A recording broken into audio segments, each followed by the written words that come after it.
Thursday, March 28th. Thank you all for being here. Happy Women's History Month. Salute to you all. We're going to get started with our public gallery session. And first up, we have, and just a reminder, you have 2.5 minutes to speak, 30 minutes for responses. Our first guest is Bal from Sage Events.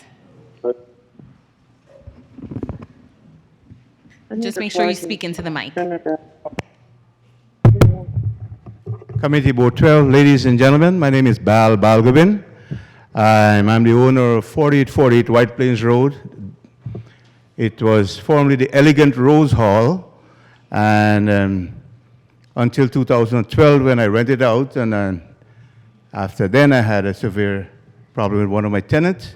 So I finally got it back in November of 22. Did a massive renovation. I'm just here to inform the community board and the neighborhood that we are open for business as an event space rental. The name is Sage Events Hall.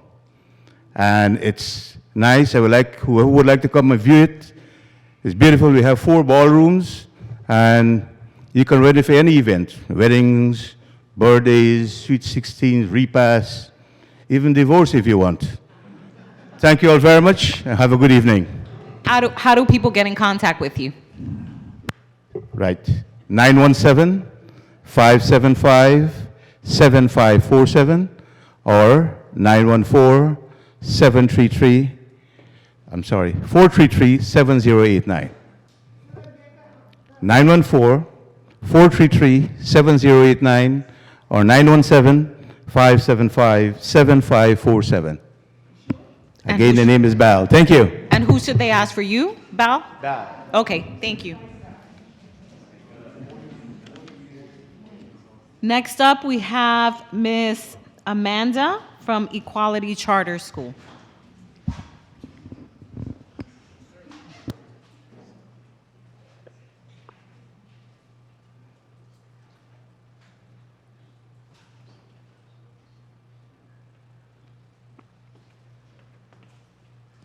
Good evening, everyone. I have some help with me. This is my fabulous colleague, Mr. Campbell, and we have our parent coordinator, Ms. Ramsey, who's with us today. My name is Miss Amanda, and I'm going to be the elementary school principal of Equality Charter School. Thank you. I am especially right for Women's History Month. I'm currently the middle school principal. I've been the middle school principal for 10 of the 15 years of the school. We're here tonight because while our middle school is located in Section 5 of Co-op City, we co-locate with the wonderful PS 160, Walt Disney STEAM School, and we have members on the community board who've seen the value that we add and the partnership that we play with community district schools.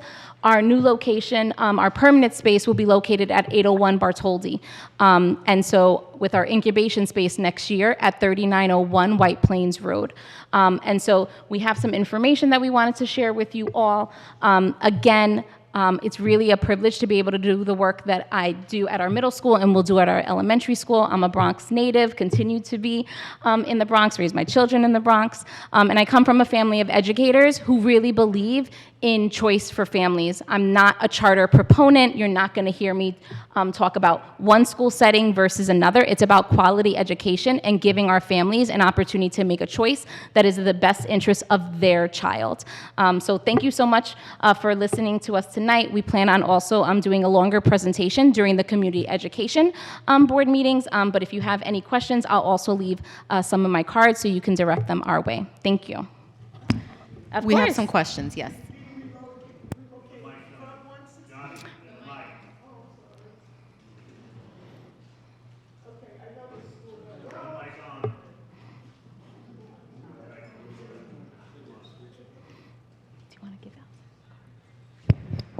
Thank you, dear. Good evening, everyone. My name is Dr. Goff. I'm an educator, retired from PS 21. I know the school very well. I know the lady and gentleman that be running the school. My question is that you're moving out of 160. So to clarify, Our elementary school, which will be grades K through 5, right now, next year, it's just K and 1, and then we'll expand one grade level each year. And our high school, which is currently in Community School District 8, is relocating to Community School District 11. We were always supposed to be only in Community School District 11. There just wasn't space for our high school. Our middle school will continue to share space with PS 160 inside of that building. So our middle school isn't going anywhere. It'll continue to stay in Section 5, but our new elementary school and our high school will join at 801 Bartholdi in the fall of 2025. Okay, so in September of 2024, where would you be?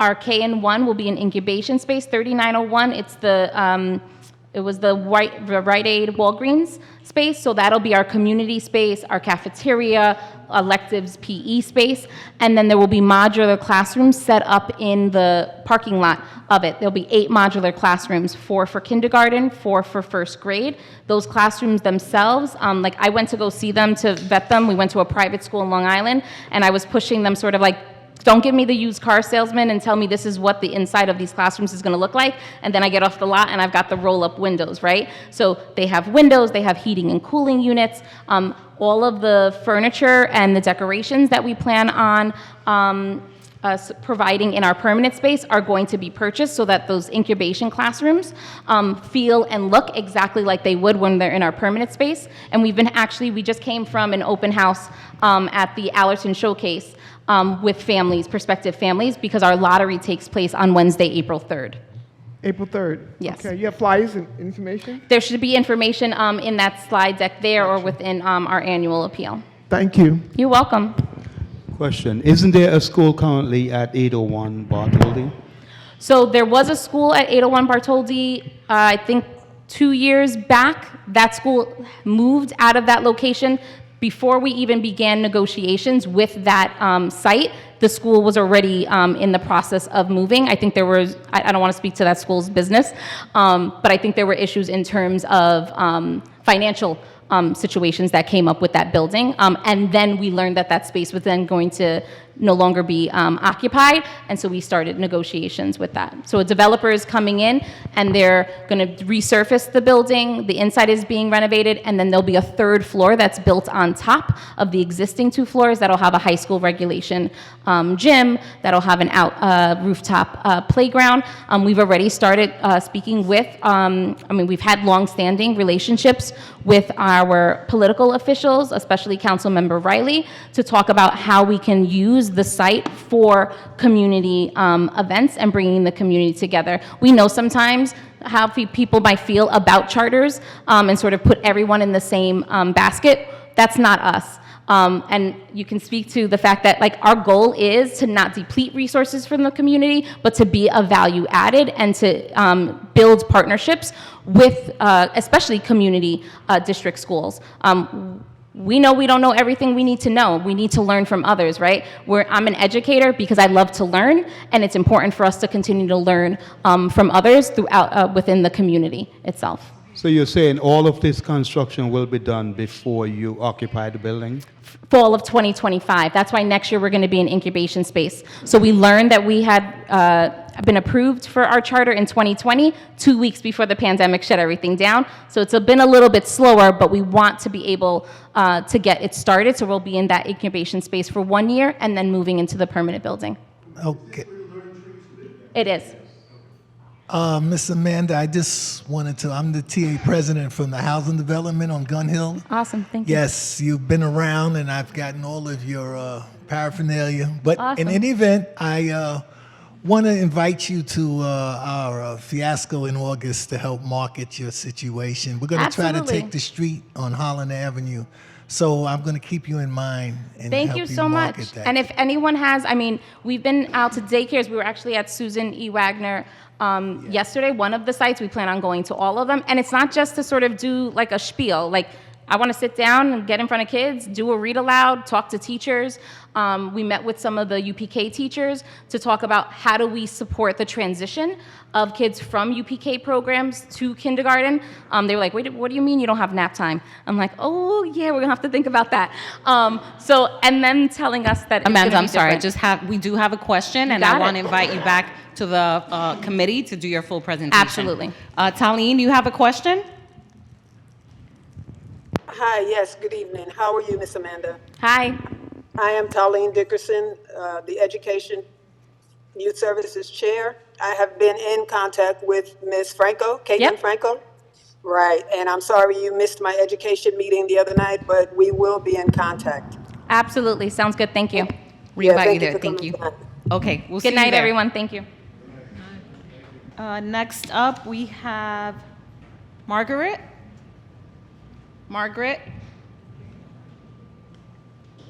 Margaret Rose. She's gonna pass? Okay. Next one, we have Hulda Ryan with Bronxwood Church.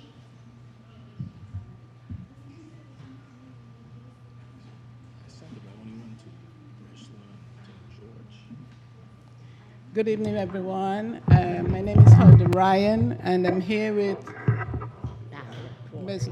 Pamela Quarry, the wife of the late Bishop Dr. A.G. Quarry. He was the minister at the Bronxwood International Church of God at 3232 Lurton Avenue. Just speak a little bit louder. And we're here to request from the board, the community board, your assistance in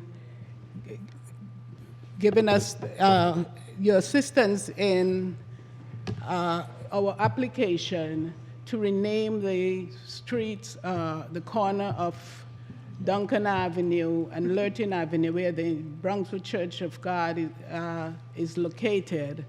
We want it to be co-named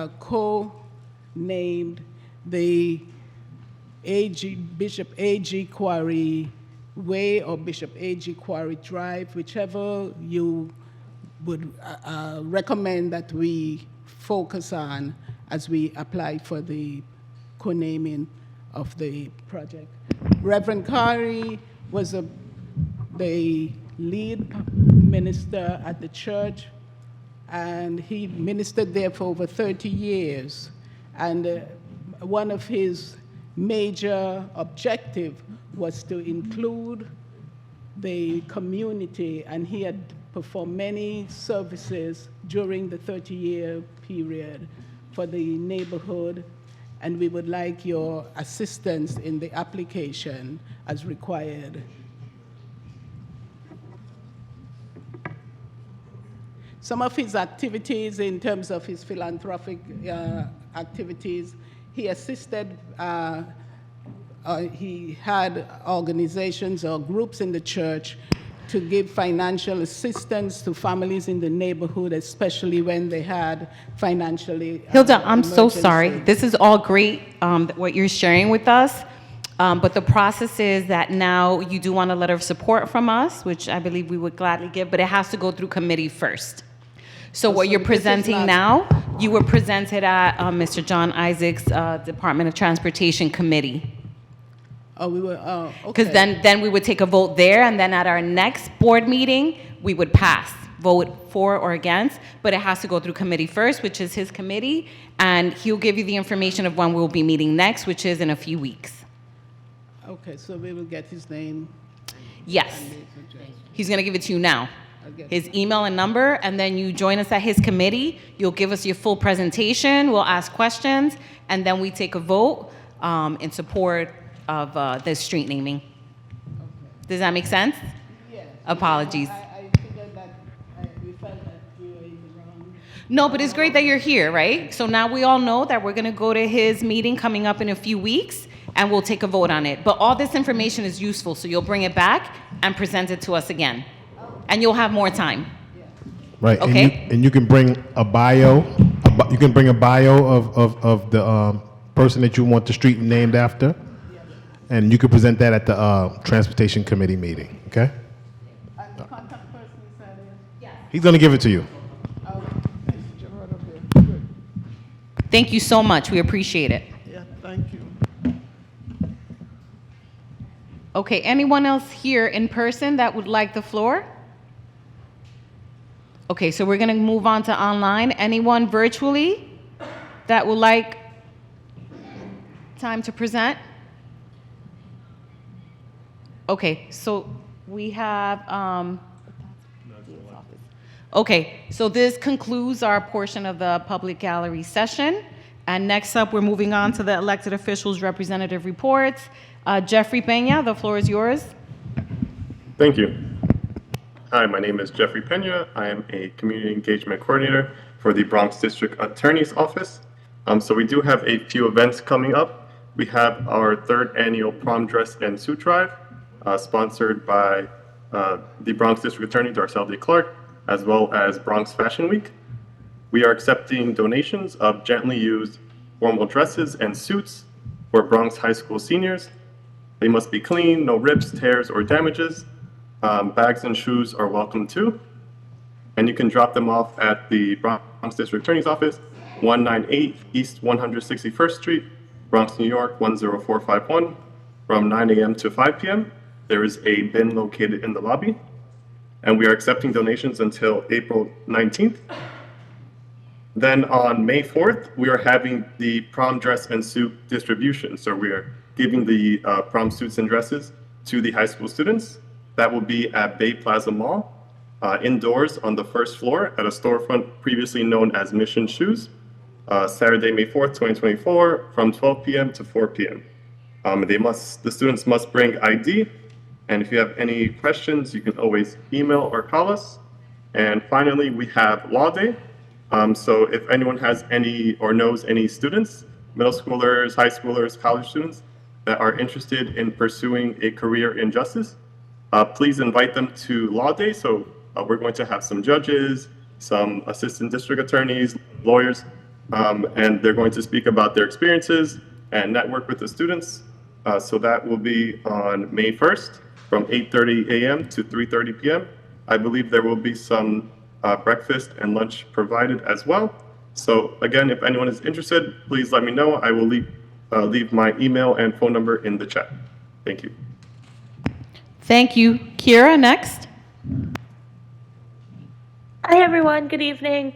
It's good to see you all. We have concluded the community board application time. So we're going to be setting up interviews for both re-applicants, so current board members who are up for reappointment, and new applicants. So we'll be reaching out to you via email. Just please be on the lookout for emails. The interviews will be quick and they will be virtual. I do have a few events I just want to share. We're also doing a prom dress and suit drive. I'll share information in the chat on that. State of the Borough will be at Cardinal Hayes High School on Thursday, April 18th. Please RSVP. And lastly, something that we've been hosting at the Borough President's Office and has been really successful is an information session on planning for your future. It has helpful information on healthcare proxies, beneficiaries, trusts, wills. It's something that we've been getting a really good turnout and really good feedback on. And that's going to be April 25th from 6 to 8 p.m. at Bronx Borough Hall, which is the courthouse located at 851 Grand Concourse. Thank you very much.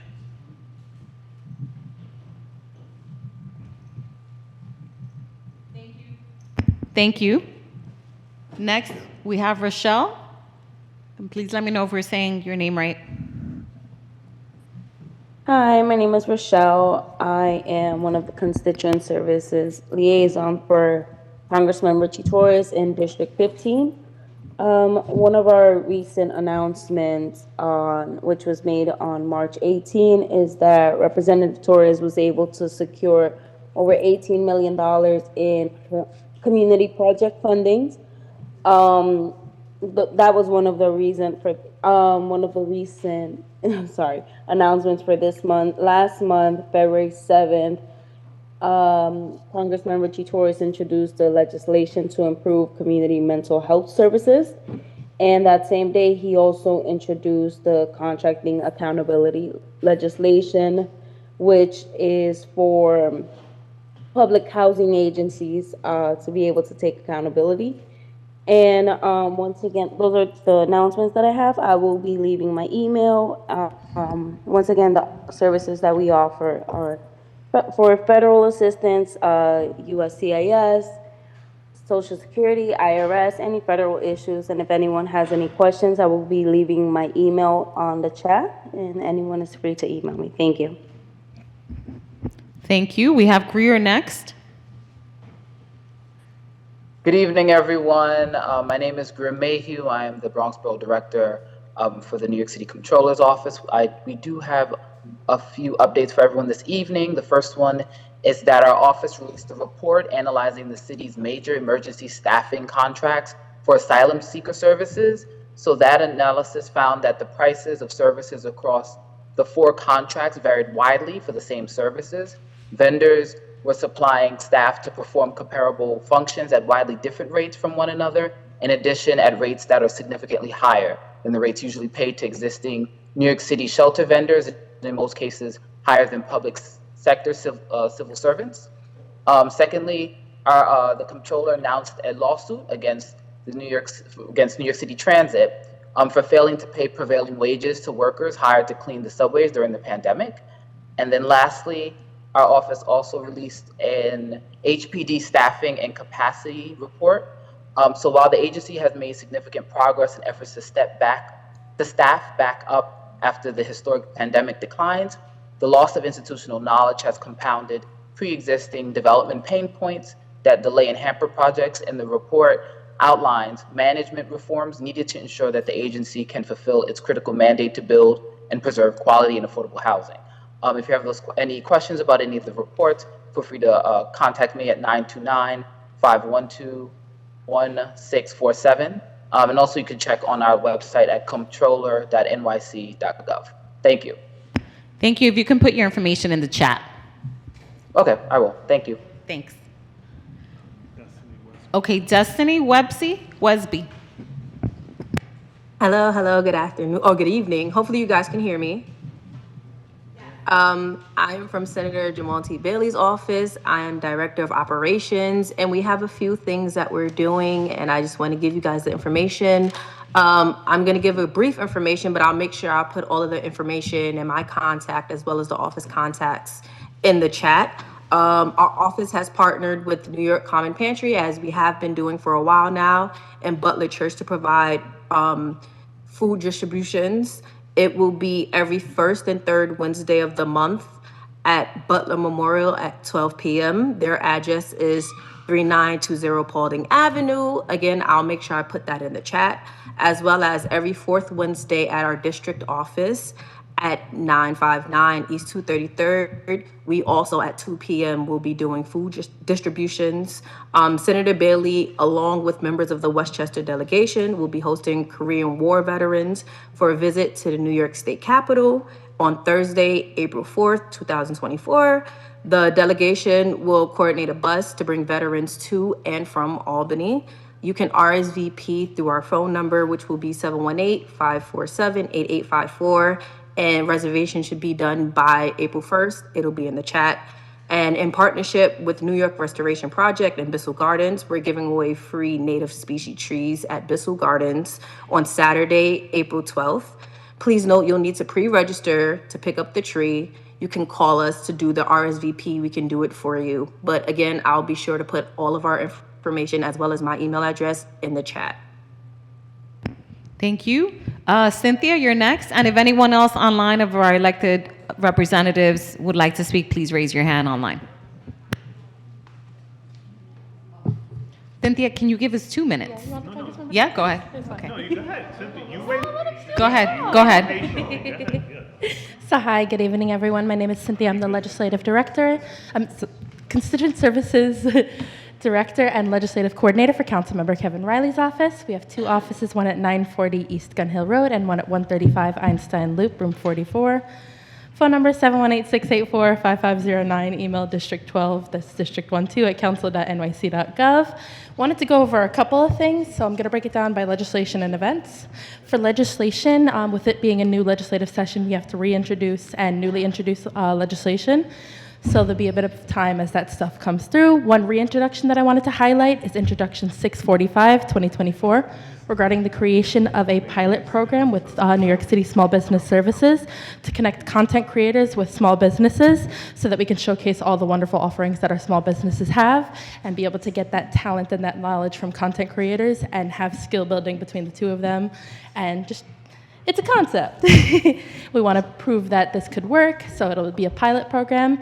And then another bill that I wanted to highlight is Resolution 251, 2024, which calls upon the state's education department to allow students to obtain a lifeguard certification and have it count as their physical education credit in high school in an effort to help both the lifeguard shortages and to, promote healthy initiatives. So the goal is to get the state to recognize it as a physical education credit. And so we're collecting letters of support on either of these bills, both of these bills. You can do so by contacting our legislative director, Jason, at jfox@council.nyc.gov or at our legislative office at 212-788-6873. In terms of district events, we actually have 4 tomorrow. So we're starting off with our community cleanup, not tomorrow, Saturday. We're starting off with our community cleanup at 10 a.m. to 12 p.m. at Tillotson Avenue and Bowler Avenue. So it'll be cleaning up the corridor. It needs a lot of support. We've been allocating funding through ACE and through other community partners to help keep it clean, but it does need that continuous extra support. So we are requesting volunteers if you're available from 10 a.m. to 12 p.m. on Saturday. Please come out. We'll be happy to have you. And then we're going to be having 2 events, one on each side of the district. One will be at Shoelace Park from 1 p.m. to 3 p.m., entrance nearest Bronx Boulevard and East 22nd Street, and then the other in Co-op City at 2049 Bartow Avenue, room 31, from 1 p.m. to 3 p.m. And then we're also going to be having our Women's History Month event at the Montefiore Wakefield campus. That will be 12 p.m. to 3 p.m. at 600 East 233rd Street. RSVP for that particular event, because it's in the hospital, is mandatory. You can do so at d12events@council.nyc.gov or bit.ly/CM Riley Women's History 2024, first letter of each capitalized and CM all capitalized. In terms of following up on that, I have flyers for everything in the front, and we just got approved our 2 shredding events. So please, if you need anything to shred, keep the dates Friday, April 19th from 11 a.m. to 2 p.m. at Eastchester Church of God. This one's in partnership with Carl Hasty, Jamal Bailey, Kevin, and of course the church, and AARP. Please keep it to 3 bags as a limit. And then our other one will be at it'll be both on the Section 5 Greenway and the Section 1 Greenway on May 18th, 11 a.m. to 2 p.m., same rules. This one is with Jamal Bailey and Michael Benedetto. Any questions? No, thank you so much for all the Cool. information. I know that was a lot all at once and everyone's distracted by the congressman. Any questions for Cynthia? Okay, thank you, Cynthia. No problem, flyers are in the front. Okay, next up we have our Congressman, Mr. Jamal Bowman.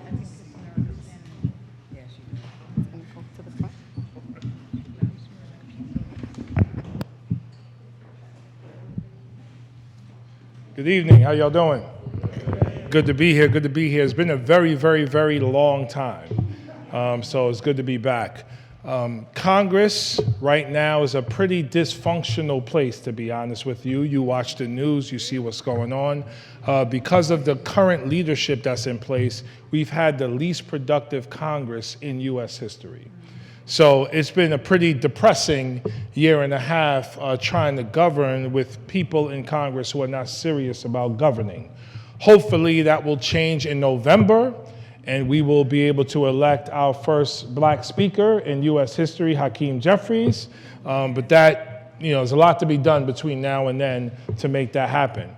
Now, the first 2 years I was in Congress was some of the most productive years in U.S. history. We passed 5 pieces of historic legislation: the Inflation Reduction Act, the Infrastructure Bill, the Bipartisan Safer Communities Act, the CHIPS and Science Act, and the American Rescue Plan. These pieces of legislation focus on everything from physical infrastructure to capping insulin costs at $35 a month for seniors, which is a major win for the first couple of years, and so many other programs in between. What is lacking and what we need to do at a local level, we need to build the infrastructure and get the infrastructure in place so we could go after the grants that are available with these pieces of legislation. Does that make sense? So we passed the legislation, we appropriated resources, but we're not giving those resources directly to communities, as we should. The American Rescue Plan did that. The American Rescue Plan gave resources directly to New York City, directly to the Bronx, directly to school districts, but the other bills that I mentioned do not. So for example, if you live in a home or even in a building and you want to transition from fossil fuel energy to clean electric renewable energy, you need to go through a process of doing that. Part of that process involves grant money that's available via the federal government through the state. There's a lot of red tape related with that. So you should be, everyone here and all of your neighbors and family and friends should be in touch with our office so that we can help you to engage in this grant, tax abatement, tax break process, because it's very complicated, way too complicated, but that's a major part of my work right now. How do we build the local infrastructure to go after the big grants for small businesses, worker cooperatives, things like that, and how are we helping day-to-day individuals with smaller aspects of what they may need, whether it relates to clean energy, the IRS, or something like that. Make sense? Okay, I'll take a couple questions just in case anyone has any follow-up questions. Now, I got you in a second. One other thing I want to mention, a few pieces of legislation that my office is personally working on. Many of you may not know, my background is education. So prior to running for Congress in 2020, I worked in New York City Department of Education for 20 years. I was an elementary school teacher, a high school dean of students, and a middle school principal, not too far from here, Cornerstone Academy for Social Action. I was principal there for 10 and a half years. I sit on the Education and Workforce Committee and the Science, Space, and Tech Committee. So a lot of my legislation falls under these two committees. One major piece of legislation that I need your support in helping us push is something called the Green New Deal for public schools. Our public schools are physically falling apart. They're 100 years old. And the curriculum is also 100 years old. We need to make sure our kids are prepared for a 21st century economy that we live in. It's not just technology and social media, it's artificial intelligence and many other things that we haven't even comprehended yet. We need to make sure our kids are prepared for that. At the same time, we need to create thousands of jobs in our communities. So when we talk about workforce development, economic development, this bill is something that invests in that. The investment is $1 trillion over 10 years to make sure we properly appropriate the money for the Green New Deal for public schools. Now, your first reaction is how we pay for that. Where are we gonna get $1 trillion? Now, I ain't got $1 trillion and you ain't got $1 trillion, but the United States government has $1 trillion. Trust me. Let me tell you how I know. We spend almost $900 billion a year on war. $900 billion a year on war, which is the number one employer in our country. You know what the second employer in our country is? Jails and prisons. So we could spend on war, we could spend on jails and prisons, we could spend on education, and we could spend on childcare, and we could spend on pre-K, and we could spend on paid leave, and we could spend to make sure everybody has a job. Right now we see job growth happening every month, but people are still underemployed. They can't afford their housing, they can't afford their transportation, they can't afford basic necessities, utilities, out of control. So another bill I want to mention related to that we're introducing, something called the Ending Corporate Greed Act. Ending Corporate Greed Act, and that connects with another bill we have called the Babies Over Billionaires Act. Because here's the deal, corporations are not contributing enough. The wealthy do not contribute their fair share. There are wealthy people who pay a lower tax burden than you in this room.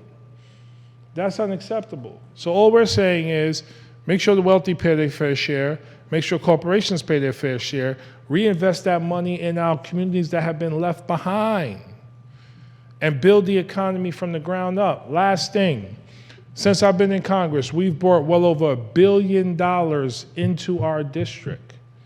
And we focused on areas like healthcare, affordable housing, education, mental health, and other very important areas. As a matter of fact, a couple million of those dollars are going to be invested not too far from here for a new Bronx Health Community Center that we're going to be building in Northeast Bronx. We were able to give them over $2 million for that project.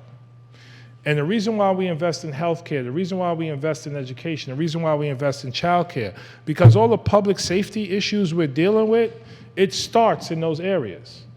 It's not just about more cops. It's about dealing with the root causes of harm in our communities. The root causes are education, mental health, substance abuse.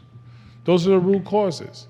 So not only are we dealing with the issue of public safety, we're dealing with the issue of economic development and growth. And so those are some of the things we're working on. Really important for you to remain in touch with our office. Ashley Torres, my district director, is here. She's incredible. And any questions you have, I'll take whatever questions you have. I We have have a quick, one here. and I have a quick question. Oh yeah, please, you Yes. go first, yes. With climate change, we're seeing that in our district, the infrastructure can't sustain storm waters, and there's a lot of issues with flooding. Yeah. Many of us are homeowners, and for a minute, we've been talking about, we need funding to sustain or, rehab the current infrastructure. Can you talk a little bit about that? Yes, so the Green New Deal for public schools deals with this somewhat. The new infrastructure bill deals with this somewhat, and the Inflation Reduction Act deals with it somewhat. When I talked about building the local infrastructure, it's very important for you to continuously engage my colleagues at the state level to make sure our governor is moving that money accordingly so that our communities benefit from the money that came in through those bills. Also, the money that came in through those bills isn't enough to actually deal with the infrastructure challenges. We need more of it. So that work is going to continue at the federal level. But yes, the money has been coming in, it's been coming online. Please engage Senator Bailey, Assemblyman Leader Hasty. They are on top of this as well, because that money is going to start coming online. It's going to start benefiting this area of the Bronx, of course, because the speaker is from here. On the Westchester side, Mamaroneck is an area in my district that is overwhelmed with flooding every time it rains. And we were able to get them $88 million to deal with some of their infrastructure, which, believe it or not, actually helps the infrastructure overall. So when you help one area, it helps everyone else.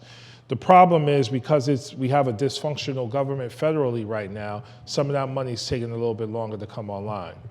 What we could follow up on is we've had the Army Corps of Engineers come to my district a couple times on the Westchester side.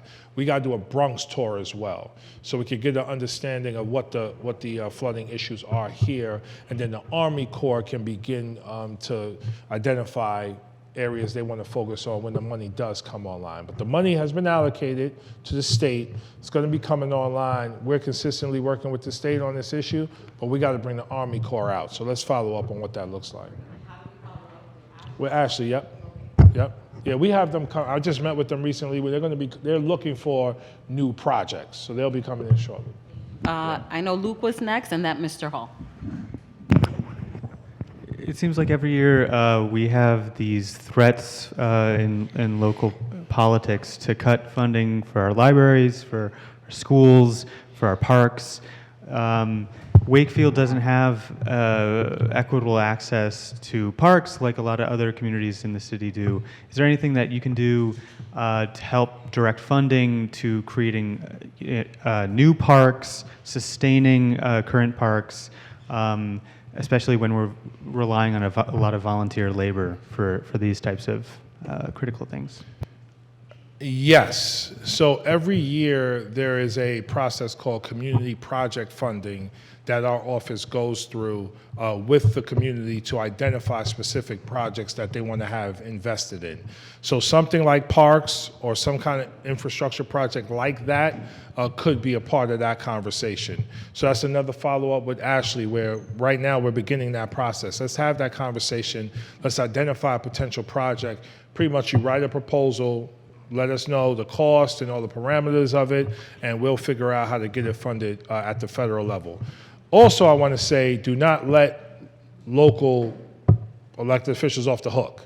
And I don't mean Bailey, Hasty, and Raleigh. I mean Mayor of New York City. There is money available to do these things. It's all about priorities. And I mean, how frustrated am I and we all should be when you think about every year of my life, it seems like they're talking about cutting education funding, cutting libraries, every year I've been alive, I'm 47 years old. Why? Especially when we just recently sent historic levels of funding to New York City. We just did that. So as a former educator, to see this, it's just like, what's going on? So let's continue, because I know a lot of people locally pressure the mayor to stop those cuts. Please, we all should do the same thing. But yes, at a federal level, we can be helpful, because we brought in, you know, like I mentioned, the Bronx Health Community Center. That was one project we worked on. Another one is a program called Every Child and Family Known, where we help children living in shelters in the Bronx make sure they have their basic needs met at a proactive level. We got $2 million for that program. So yes, there is federal money available for that stuff.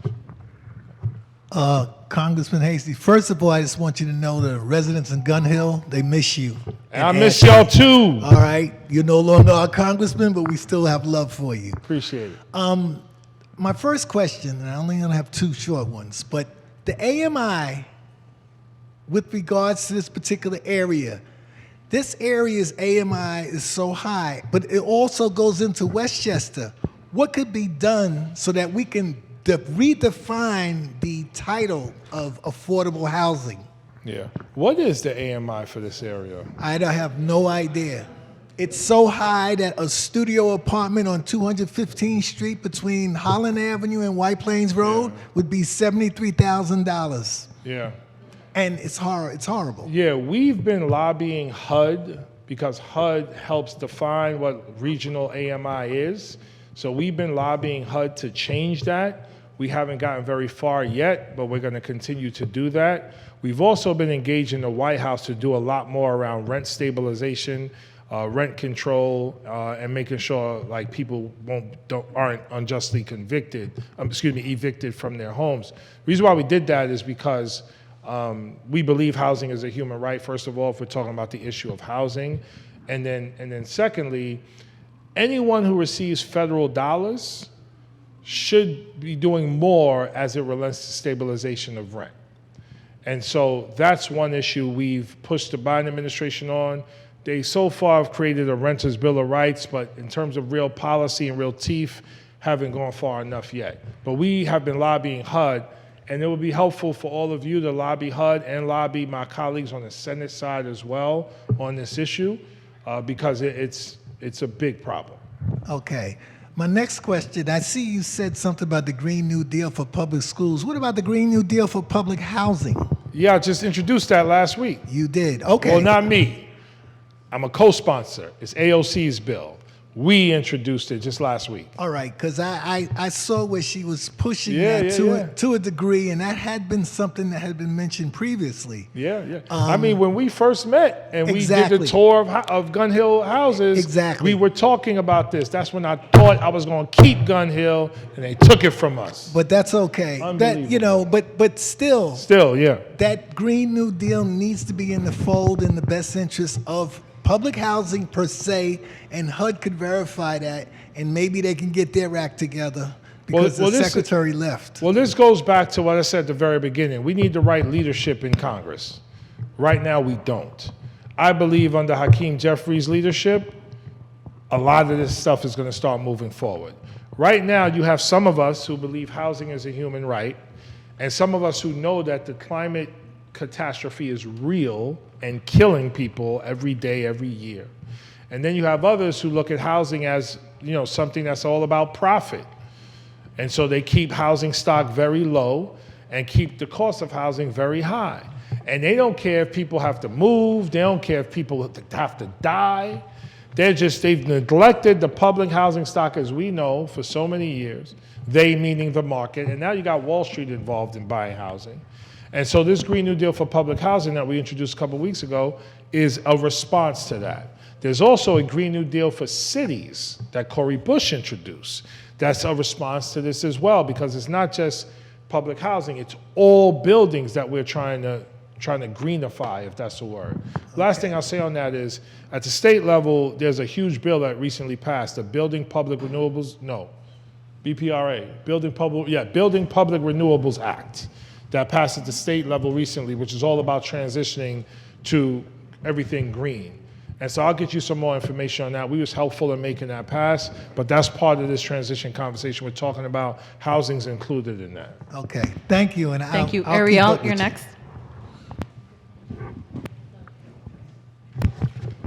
Hello, good evening. How are you? Good evening. Good. To your segment about the legislation that you guys are looking into, one comment of that going into my questions is that, of course, like we all know that there's so much money in the government that they want to spend on what they want to spend on. It's like we have the money, we just don't have the money for you or for what, the things that we want. My question is going into how are you reintroducing this to them to show that this is something that communities need? And the reason why I ask that is because we have a corporation savior sometimes in some communities where either they're building big buildings or it's something that a corporation is going to come in to save. And a lot of times we experience small businesses and people not being able to sustain that. And that goes into AMI, that goes into housing, that goes into education, and that also goes into jobs. So a lot of times, it's like, oh, we're going to build a building. Maybe the Bronx community, maybe we want more houses. And the buildings that they're building, they're thin walls, they're cheap infrastructure, and their boxes, they're very small. And it's kind of going into this thing in the community of like, we'll just build a building, and then unfortunately the people in those residents, they're unable to afford it because of the high AMI. Again, corporation coming in. Again, talk about the education because you need the schools to, have all the influx of people. So I just want to know, how does that legislation come in to tell the government that we would like this money for us? Because I feel like they kind of know that in a sense. They just want to spend the money on what they want to spend their money on. Correct. And a lot of what you just described needs to happen at the local level, like really organizing and pushing the mayor and getting the right mayor into office who is going to do right by the people and not by developers and not by corporations. This is one of the reasons why one of our biggest fights in Congress is to get big money out of politics. Because right now, because big money's in politics, big money controls politics.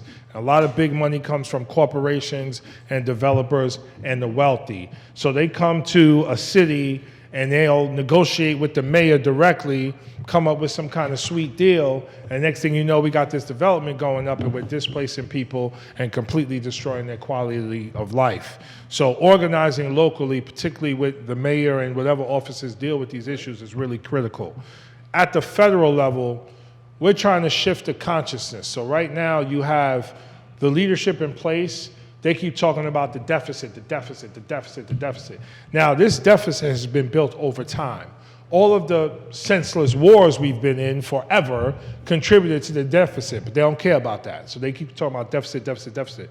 What we also talk about is revenue, and what we talk about is the health of the economy. So when you invest in affordable housing, when you invest in childcare, when you invest in education, those things yield tremendous dividends on the back end for the economy. Not just for the individuals or the individual families, for everybody. When you invest in every dollar invested in childcare, studies show yields $14 on the back end, if you just want to talk numbers.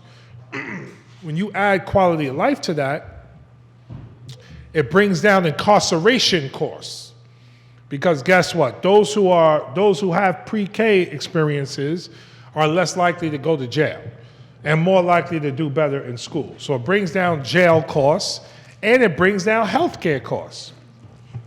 So what we're trying to do is shift the national consciousness to help people understand when you invest in working people, and when you invest in vulnerable communities, it's better for the economy from an economic standpoint, from a healthcare standpoint, and from a public safety standpoint. The challenge is a lot of people in Congress are racist. And they are there to maintain a caste system that has certain people at the top and everyone beneath them. And that's why, as you all know, elections are super important to get the right people into those positions so we can have the right conversations and pass the right pieces of legislation. I mean, the first year I got there, I couldn't believe that the federal minimum wage was still $7.25 an hour. And when we tried to raise it to $15 an hour, we couldn't do it. Think about that. We couldn't raise the federal minimum wage $15 an hour because it was stopped by Republicans and some Democrats. So it's a big fight, but that's what we're trying to do at the federal level, just shift the consciousness. At a local level, it's just about pressure and lobbying and getting the right people into the right positions. And I don't know if we have that now. Congressman, real briefly. Wayne? Yes, Congressman, real briefly. We gave you guys the presidency. Sorry. It's not on? It's on you. We came out 4 years ago, and we gave you guys the presidency. We gave you guys Congress. We expected a little more than what we've gotten in the last 4 years. Not blaming it solely on you. Realize there's 500 people there that we're dealing with, and you have 2 houses, and you have an executive body. We voted in fear the last time when we voted because we were told Trump is the devil. We expected more from the Democrats who we have been aligned with for the last 60 years. I'm not quite sure what Jeffries, what Richie Torres, AOC, I've heard her. I'm still riding with you. Thanks. But I am not seeing what we as a people in this community, the investment that we've put in, the time that we have taken, we're not seeing it. Housing mentioned there. Prices of housing through the roof, can't afford it. Shelters, they're not building houses, they're building shelters. Why? Not permanent housing, no. They're building shelters instead of building permanent housing. I'm not quite sure what you can do on the level that you are. That's probably a local level that we have to deal with. It's still a challenge. But this state is what? It's still primarily democratic. And we're not seeing the things that we should be seeing. Yeah. So why in the world? This is a word of caution. The election is in November. And if people don't start taking things a little more seriously in Congress, they're going to find that people are going to sit at home instead of voting because we are not seeing the investment that we put in every 4 years. Mm-hmm. No return on it. We're not seeing it, especially in our community. Yeah. So I'm just giving you, this is not even for you to respond to. It's just a word of caution to share with your friends. And I have a major problem with Richie Torres. Clearly he's not here. I haven't seen him in quite some time. And we're talking about taking money from private people. I see where his money is coming from. I see where his allegiance is. And I look at those, where the PAC money is coming from. And it's not coming, he's not playing ball with us. And we're the ones who are voting for him. Yeah. So all I'm saying, remind these folks, Yeah. The check is due. Yeah, no, I appreciate that. No, I'm aware. I'm aware of everything you just said. And there's a couple of things I just want to say to that. Number one, when I talk about big money in politics, this is what I'm referring to. Because when you have big money in politics, you have politicians responding to big money and not to people. And so that's why we haven't seen enough in the areas we need. Housing, many other areas. There's price gouging happening from corporations all across the country. We, in Congress, haven't done enough to help hold the private sector and corporations accountable for that. We're in bed with them in a lot of ways. And so what you're saying is absolutely true. It's why I fight the way I fight for the things I fight for, because I try to work in conjunction with the people as we govern for the people. But you're right, my hope is, as people like me continue to run and fight and win, that shifts how we govern, number one. But then number two, again, there are 5 pieces of historic legislation that we did pass that are coming online. Our work at the local level is going to be, how do we make sure that money comes to us? That's the work. How's that money go to more parks, affordable housing, all the areas we're talking about. It's on us locally to do that. So anyone who has the chops to be a part of helping to build that infrastructure and the time, we're game, because that's what we're doing as well. Yes, and then.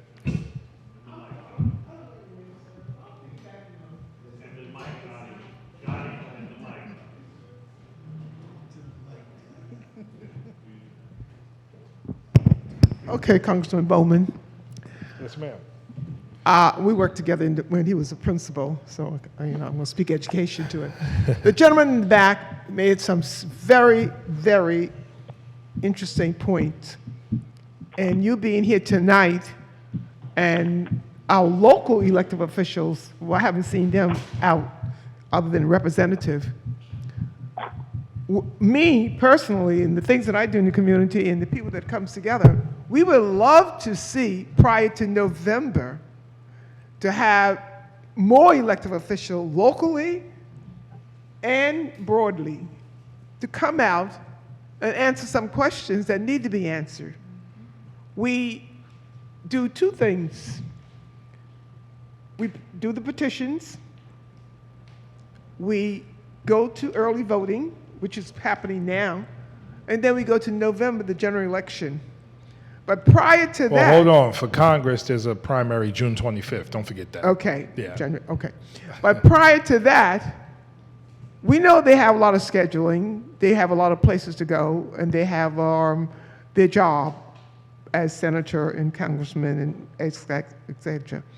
But I would love, and I know a lot of others too, not saying it, to sit down and have this kind of open conversation with our local elected officials, as well as our federal or state. There's a lot of you guys, and most of you are guides, except for a couple of ladies, which I can see more female, okay? It's a woman's world too, being that it's Women's History Month. But technically what he's made, the statement that he made back there, the gentleman, the board member, I piggyback on him. Yeah.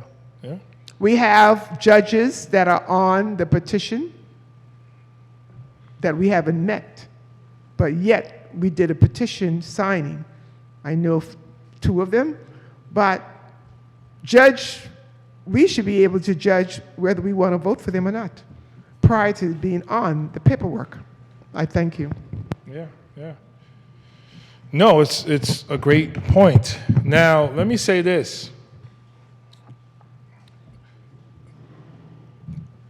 Our political system, our government, is designed to operate a certain way. It's operating as it has been designed to operate.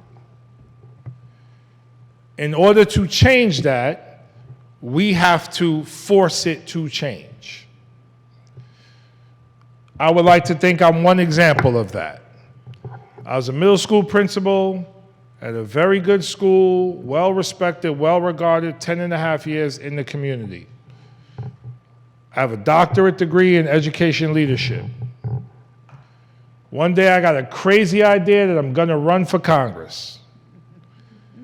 And the reason why I did that is because I didn't feel my kids and families were getting enough from the entire system. And the person who was there before me was there a very long time, and in my opinion, wasn't having these kind of conversations. So I ran, and I won, and no one thought that was gonna happen. And now I'm in Congress having new conversations. And what's happening?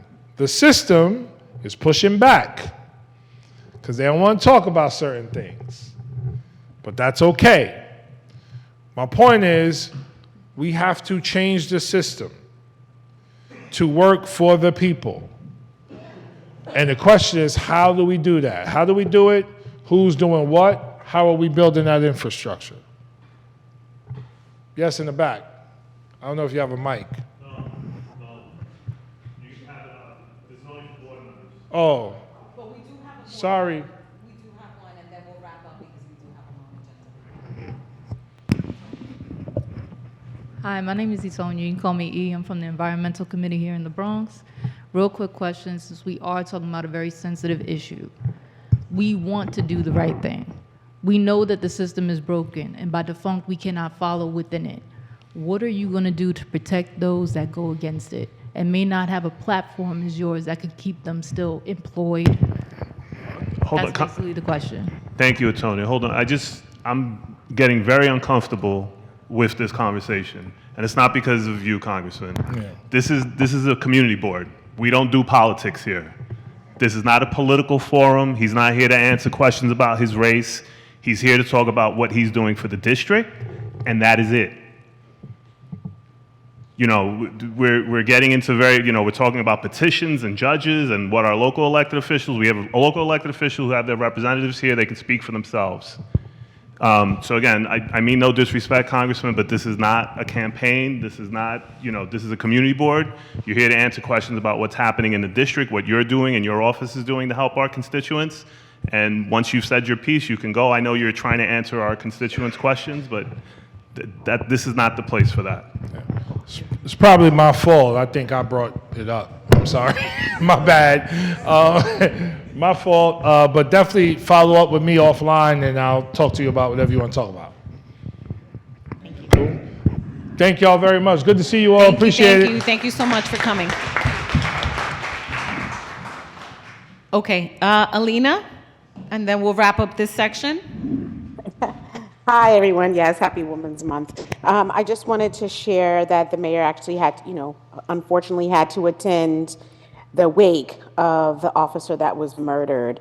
And I wanted to make sure we reminded everyone that in the beginning of the mayor's campaign, he was asking for support to get bail reform. So again, he's asking everyone to please speak to your electeds, your other electeds, and ask them what could be done to get change to change around the recidivism.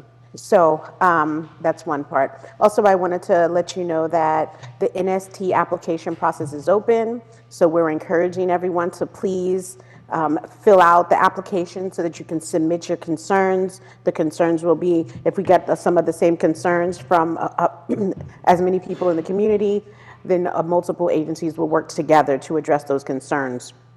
I always mention that the mayor has the pillar awards that he would love to be able to provide. I'm asking everyone to please nominate our amazing pillars in the community so that they can get an award on behalf of the mayor, because he understands that it does take a village. I'm sorry, I'm Alina Dow. I'm the Bronx Borough Director for the mayor's community affairs. And there was so much going on that I was listening to while online. I do apologize that I'm not there today. Other than that, I did also want to let you know that I have been working with multiple agencies, one to address we haven't forgotten, because the mayor has been diligent about trying to find more solutions to the car washes that are on Webster Avenue between Gun Hill and White Plains, Gun Hill and 233rd, as well as some of the other the illegal trucks. And I know that's a little bit up further from your community, but there's also now we see that there's an influx of boats that are being parked. So I would encourage you please to call 311 after you put that complaint in and you notice that it hasn't been taken care of. So please send me an email with that complaint number so that I can talk directly to any of the agencies. My number, if you want to take down my cell phone number, is area code 914-446-8393. And my email is A for Alina, D as in David, O-W, E as in Edward, at cityhall.nyc.gov. And as always, I'm available for everyone. Thank you so much. Thank you, Alina. Next up, Federice. Hi, everyone. I am sorry I'm virtual, but I will be there the next time. It was raining, so I had to head home. But I wanted to do my brief updates for the office for Councilmember Eric Dinowitz. I know we've had a lengthy discussion, a very riveting discussion, but I will keep it brief. So Parks Department came over to the office on Thursday, the 21st. They went over their park special events permit applications. They went over their capital funding needs and different things that they were looking forward to in the future, fiscally for parks, and then also in terms of some new developments that they're working on. So I will keep a close eye out just to see if there's anything for the Wakefield community, just so that Wakefield can have something to look forward to for the Parks Department as far as beautification or maybe some new developments. We've also been working, piggybacking off of Ms. Zhao, with the illegal car washes. I've been talking to different precincts, some of which are on Gun Hill in the 231st, 234th area, about the illegal car washes and just getting those kind of looked at. And so I've had a lengthy communication with the precinct about that, and they are addressing it. Then last but not least, we also had Crystal over at the Wakefield Library today. We will also be back in about 2 weeks' time, maybe 3 weeks' time. We're going through some changes, so Julio might be there the next time you pop in, but feel free to stop by. We also did receive an email about citizenship fees increasing. So that is something that MMCC can help with. If you would like a referral or more information about MMCC, please give a call to the office or stop by. I'm going to give the information for the office shortly. There's a shredding event coming up. We don't have a tentative date yet to give out, but as soon as we get one, we will be sure to disperse it at the community board meetings. Also, you can sign up for our newsletter if you want to do that ahead of time. For the citizenship, there's an attorney for the first and third Mondays of every month.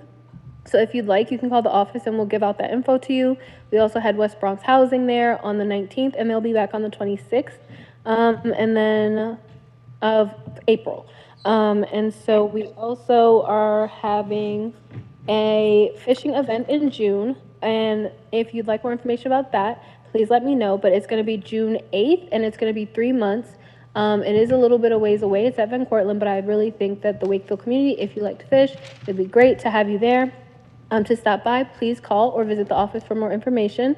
My email address is in the header where my name is, but I'll give it to you. It's flatchman, LATCHMAN, @council.nyc.gov. You can visit the office. I'll be there. Love to see you guys there at 277 West 231st Street. So 277 West 231 Street.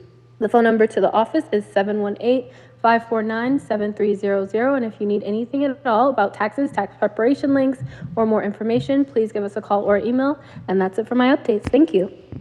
Great, thank you so much. And that concludes our section of the elected official reports. Moving right along, we do have a packed agenda. I thank you for your patience. I don't know if you all had a chance to read my report for last month. We didn't meet a quorum, so we couldn't really discuss it. I do want us to continue to at least start to have a discussion of the role of a city planner, and we do have a liaison, Brenna, who's here to kind of talk to us about her role as our liaison, and then kind of like how do we unlock all these potentials for our district. And so, Brenna, I'll give you the floor. Great, thank you so much. And thank you for inviting me to this meeting. And can everyone hear me? Am I going through okay? Yes. Okay, sorry, I had a company meeting before and someone was like, there's a clicking sound. And I was like, okay, I'm sorry about that. No, you're good.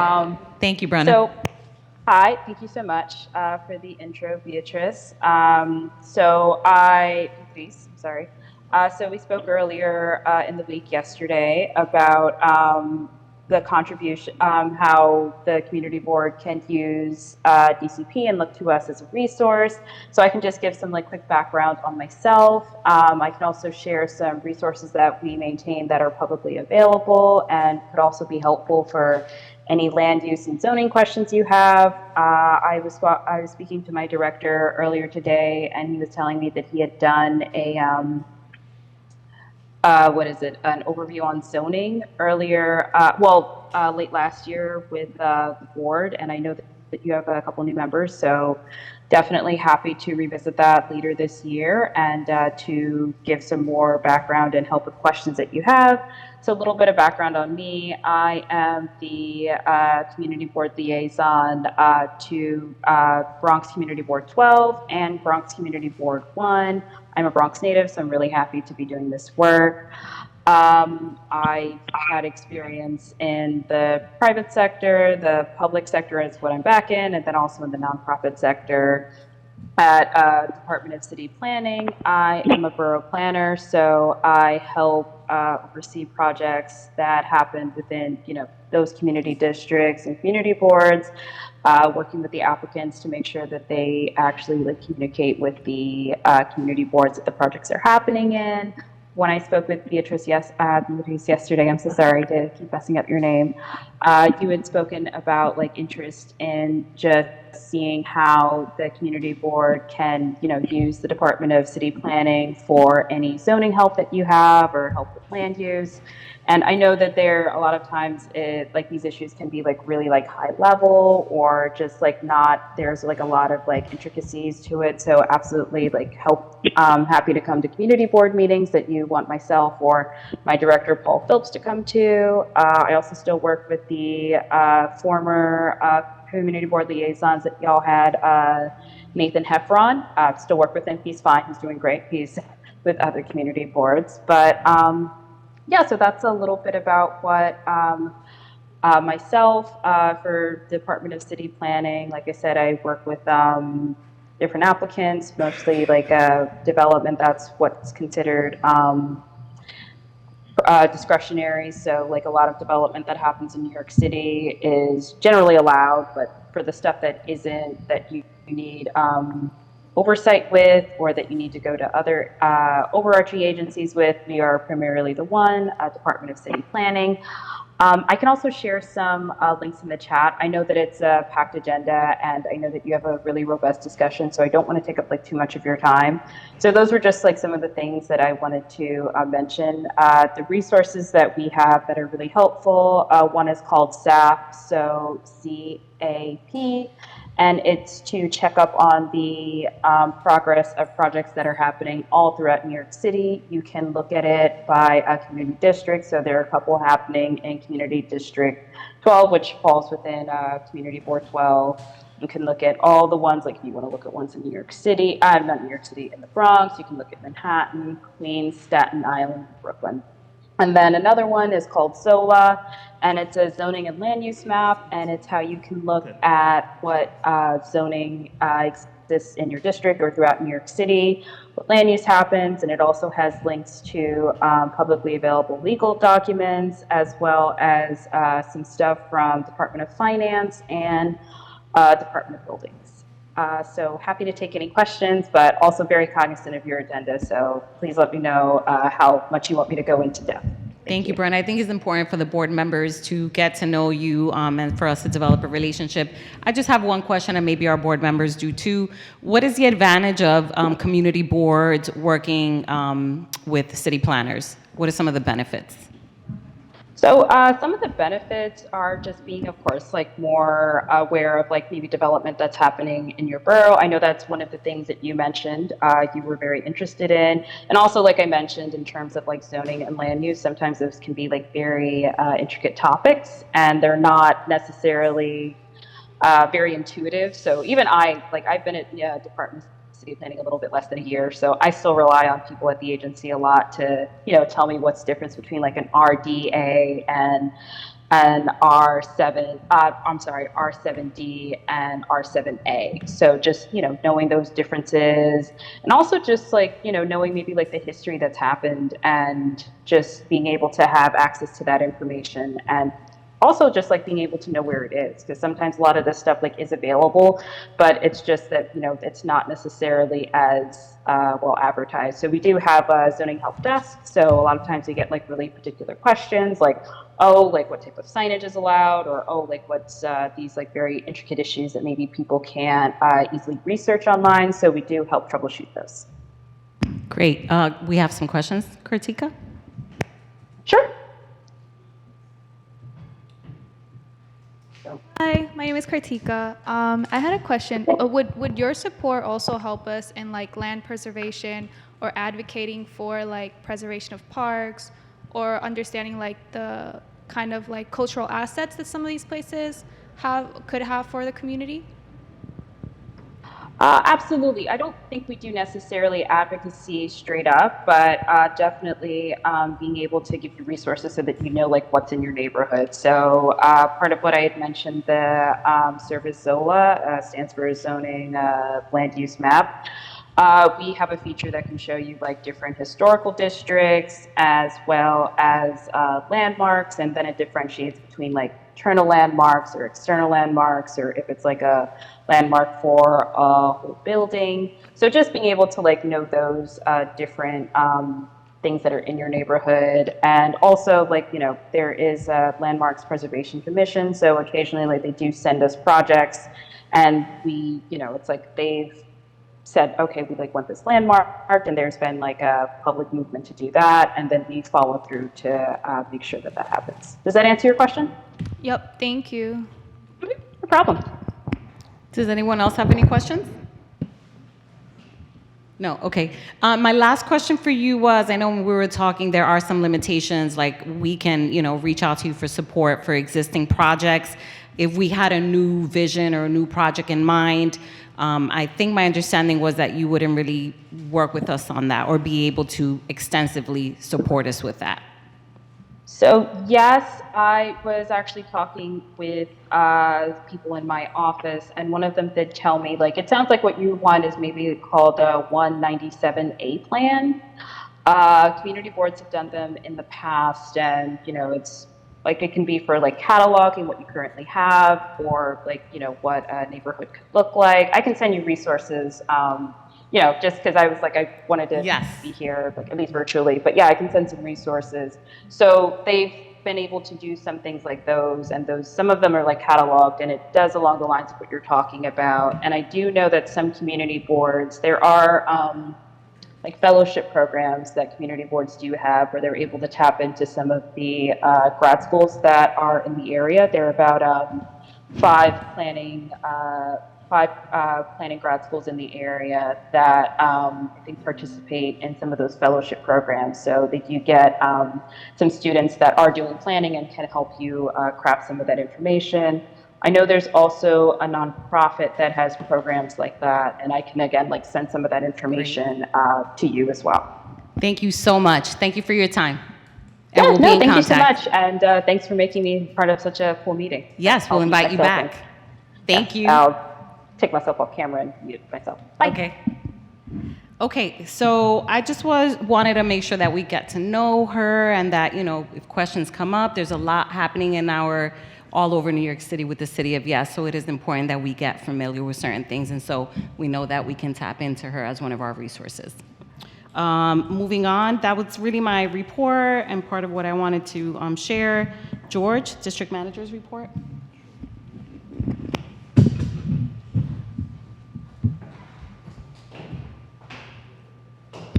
Thank you. I'm going to read this real quick. I know I promised not to read these, but we actually had a very busy month. Good evening, board members, and happy Thursday. I hope you are all well. I want to discuss 3 issues that came before the community board this last month. Some of you may have already been, some of these may have already been mentioned. They weren't, so I'm actually good. So I apologize for the repetition. The first issue is Wakefield Village. The second issue is the Metro North Railroad Woodlawn Station, and finally 3240 Grace Avenue. Wakefield Village is a massive development that will require the community board to go through the Uniform Land Use Review process, or ULURP for short. I wrote in my report last month, this project has been before the community board since 2018. It will require the building of a platform/podium over an existing structure for approximately 1,100 apartments and up to 617 parking spaces. This site is just off the East 241st Street Bridge in Wakefield. I will continue to raise this issue because the development team that believes that the city planning will bring this project for certification before the end of this year. Once the project is certified, the community board, us, will have to act quickly to hold a committee meeting, a public meeting, and a general full board meeting to vote on this project. Generally speaking, we get 60 days to do all this. The size of this project makes it interesting and noticeable.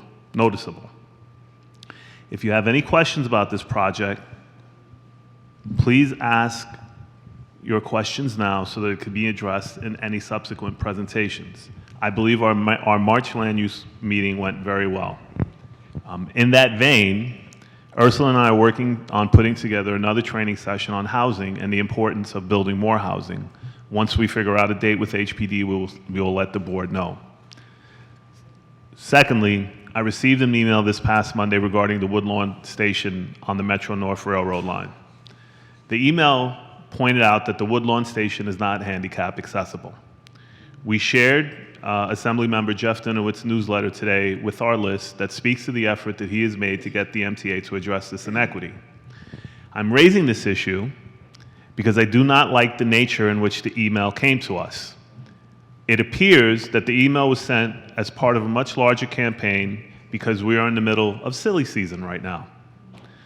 I do not mean to disparage elections or those who run for office. Additionally, I am not naive.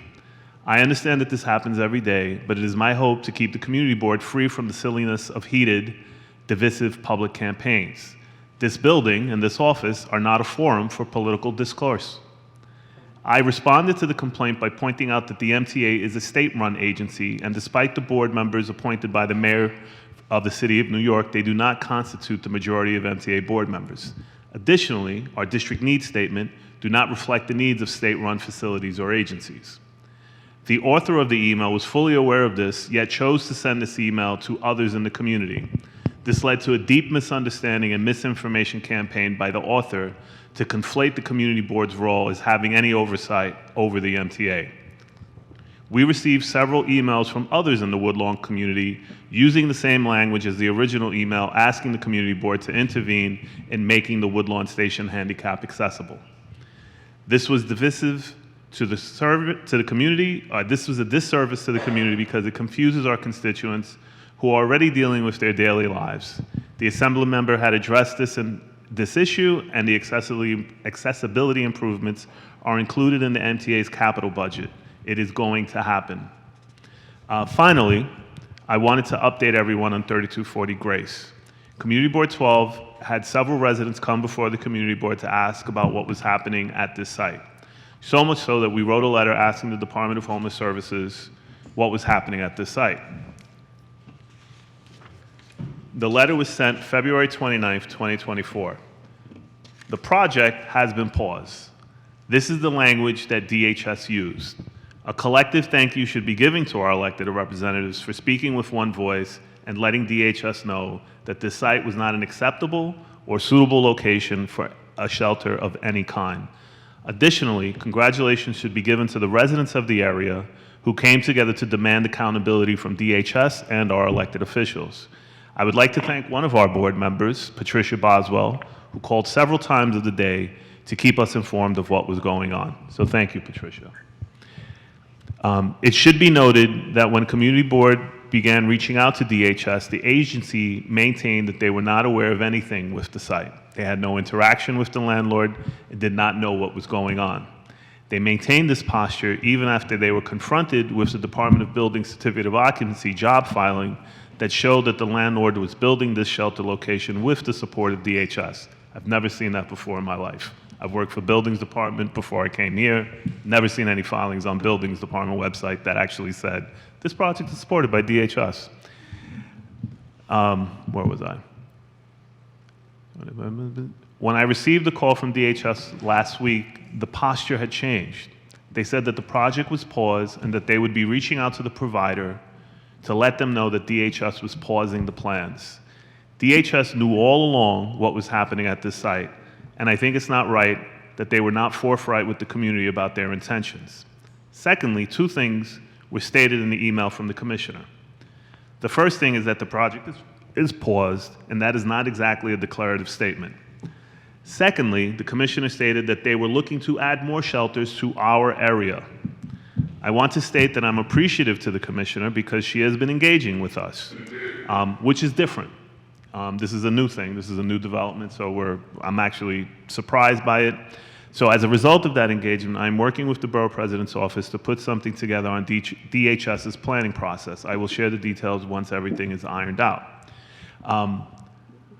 I say all this because, again, I'm only as good as the information that I get from the city representatives. We reached out to DHS. Patricia can tell you that I'd like to be consistent. We kept telling them, hey, what's going on? They're doing construction, they're filing jobs.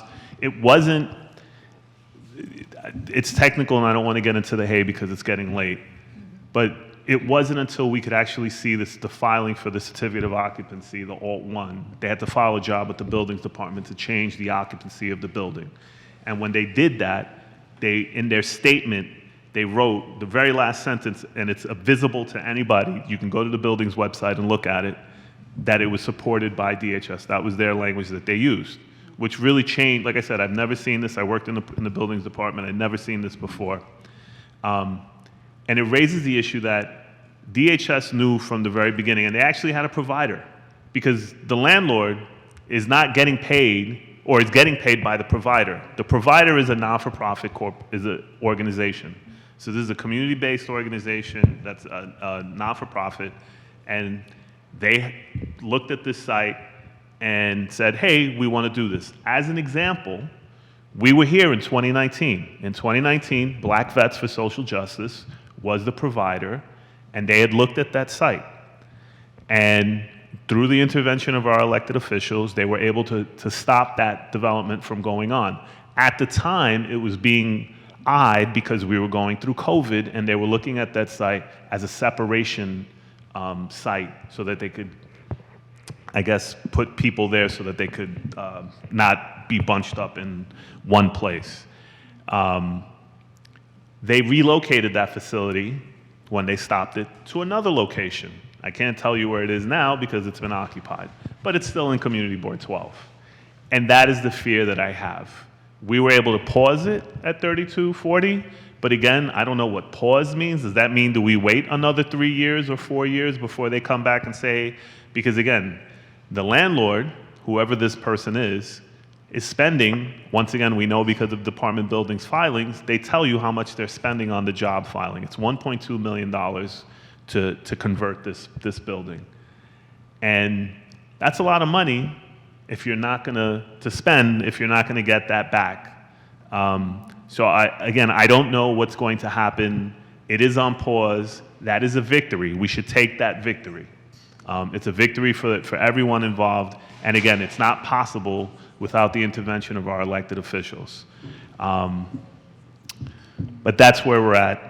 The final thing that I'll say, as I always do, today marks my 3,161st day as your district manager, or 8 years, 7 months, and 26th day of my tenure here. I am grateful for each and every day at the board. Thank you for your patience, and good night.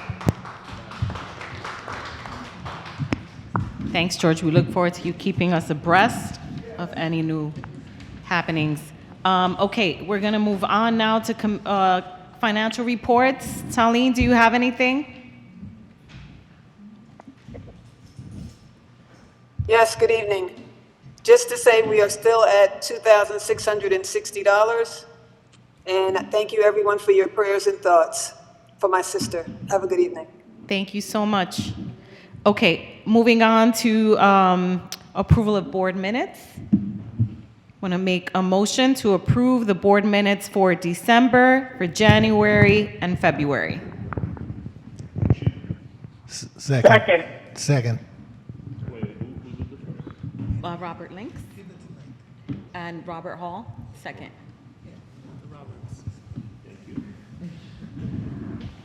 Okay. Moving on now to committee reports, environmental concerns. Are we voting on anything there? Go ahead. On the mic, on the microphone.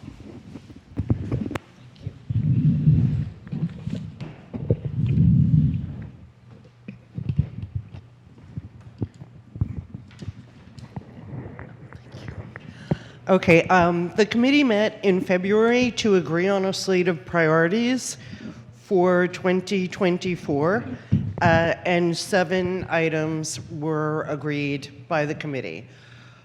So I'll go through them very quickly. I can give anyone interested in a particular topic more detail. We're going to be addressing rat remediation, pest control in May with Department of Health presenting. We're in discussions with the Parks Committee to work on a project for steering people to greener food options. We're going to keep track of when curbside composting is returning to the Bronx. We had a presentation on 5G towers this month. We're looking for more information on local law 97 to ensure that tenants are informed of the impacts. We're following congestion pricing developments, which it looks like it's going to come into effect in June, and stormwater management, monitoring agencies' efforts to improve stormwater management. So that's it. Any questions? On anything? No. Okay. Okay, so next, executive committee. So we met in February. We discussed a few things. One is like board monthly reports, just so that our district manager, George, and Ursula kind of like inform us monthly of what are things like he just did now and things that we should know. If in previous meetings, for example, with transportation, we requested or we suggested for a study. I know in the past we have two, so just updates, things that have come across the board, committees, city agency responses. If they've been negligent and not responding, then we should know all that so that we can continue to push and advocate for our needs. The next thing was a preliminary budget process. I'm putting together a Google form where each of you can kind of like address what you feel the needs are. And then based on that, when the time comes, then we'll decide what our 3 top priorities are. And then for discussion, I thought it was important to have our city planner liaison here, Brenna, to kind of discuss possibilities, really how to unlock potentials, not just projects that are brought to our attention, but how do we develop our own vision? I know it's been done in the past.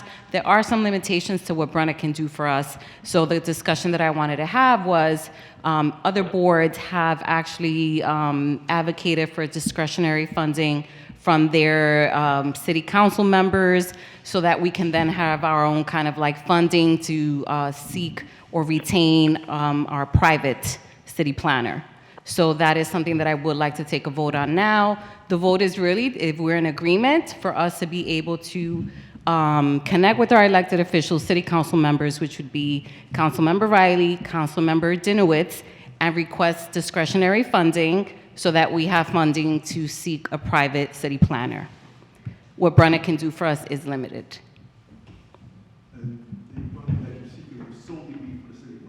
Yes.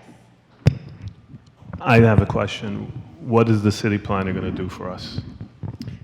Unlock potentials, not just the projects that they bring to us, but we may have a vision and they would help us with that. Go ahead, Lou. So they would potentially help us draft a 197A proposal? Right, if that's what we decided that we wanted to do. And the board members understand what a 197A proposal is? So maybe you should really speak about it, because as I've advised privately and now in this forum, a 197A plan may not necessarily be what you want. So just be mindful of that. Go ahead, Kartika. Or like I asked her earlier, right? She would be the point person to kind of guide us into like what these different terms and things mean. Right. Like we don't know, we can't do the Google research on our own. If we have a specialist on board, they would be able to guide us in understanding that. Correct. It's support. It doesn't mean that we're actually going to push for something. It's if we decide we have a vision, if we need to understand certain things, if it's beyond the scope of what Brenna can do with us, we would have somebody that would support our needs. We're not all experts, yes. Is there any way we can, if we do hire somebody, try to find like a really good nonprofit? Like, I know there's ANHD, the Association for Neighborhood Affordable Housing, or something like that. The thing is, we would need funding. We don't have that right now, right? We have Brenna that works with us and supports us. This is if we agree that we would like to inquire with our city council members if they even have discretionary funding that they can allot to us. It's not a guarantee. It's saying that we are in agreement that we would like to inquire and continue the discussion We have a few questions. Brenna?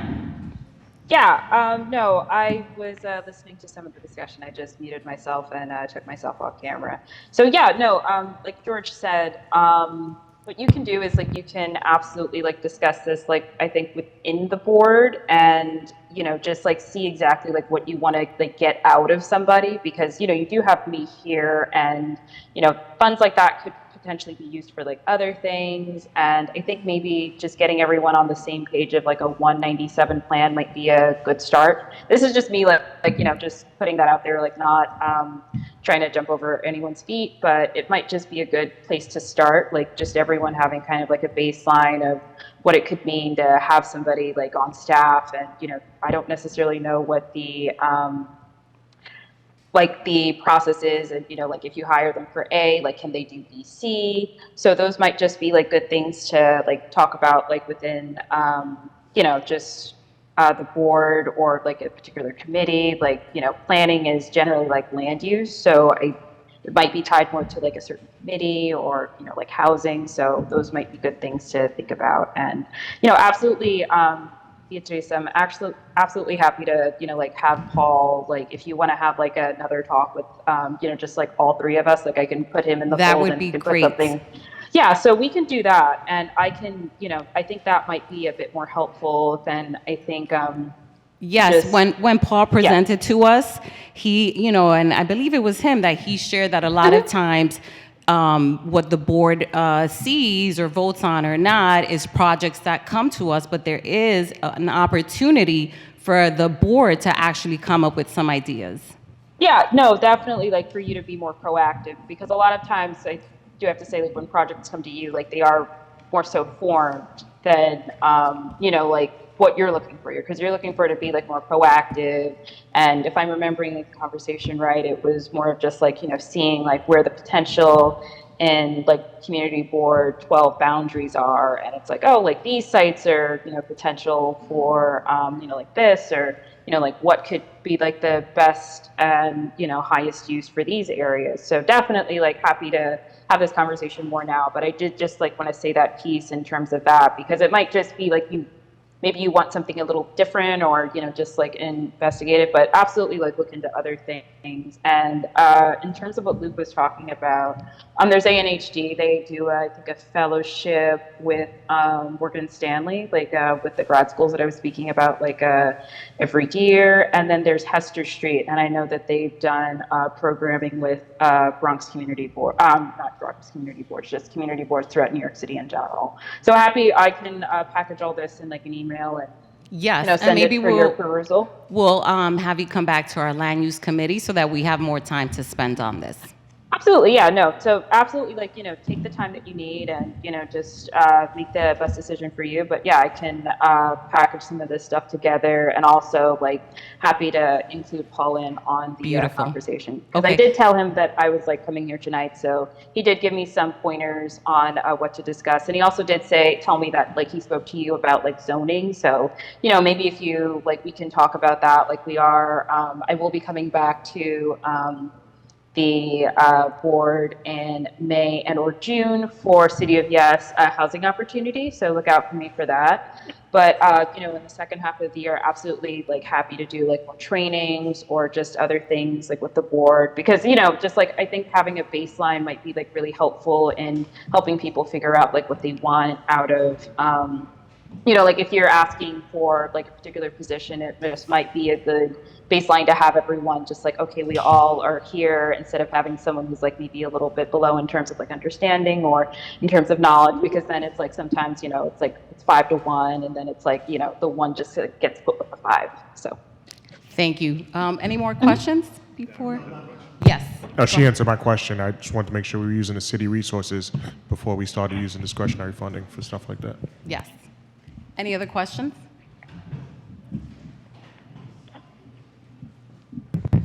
I just wanted to know, like, I saw I understood the briefing summary of it. Is there like a con or something to it? Like, because I know that George said, like, it may not be, because we have to look at everything. So I just wanted to have that basis. Or are we just going to do that in a different meeting and then come back? We can bring this to the land use committee and continue the discussion there. Okay. This is, again, in order for us to, there's a lot happening. I think that we need to see how do we even get even more resources for us to fully understand and envision. Again, what Brenna brings to us, or when we hear things, is projects that are coming to us oftentimes, and this was presented to us, we do, as a board, have an opportunity to come up with a vision. A city planner will help us with all of that. Thank you so much for that. I think it's just a wonderful idea if we can just have some discretionary funds there to do things. So if we can lobby our Congress, our local officials to provide us with some funds just to have it there so that we can say, as Ms. Cornell said, basically, Cornell says, we need to have a vision for this board and not simply just come to meetings every day and basically rubber stamp stuff.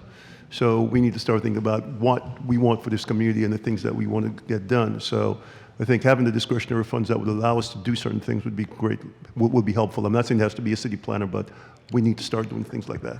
Right. So maybe we can table this. We'll have this at our executive committee or our land use, but this is a conversation that we need to have. Again, things are just coming to us, but as a board, we do have an opportunity to unlock these potentials, and I think we have that right energy to do that. So I do want us to really continue to have this conversation and not just push it to what we've been told. Okay, yes. Just really quick, I just want to be clear. So are you rescinding that motion, or? Well, it seems like we need to continue the conversation, right? And so I don't want to rush it, but I do want to urge you all to really be mindful that, time is of essence.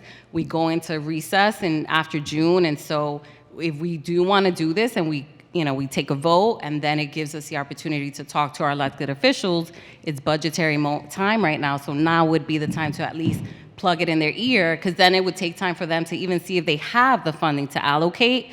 So it's not something that's going to happen overnight. So we can agree, hey, we're interested in continuing to have the conversation, and we could at the very least have a conversation with our elected officials.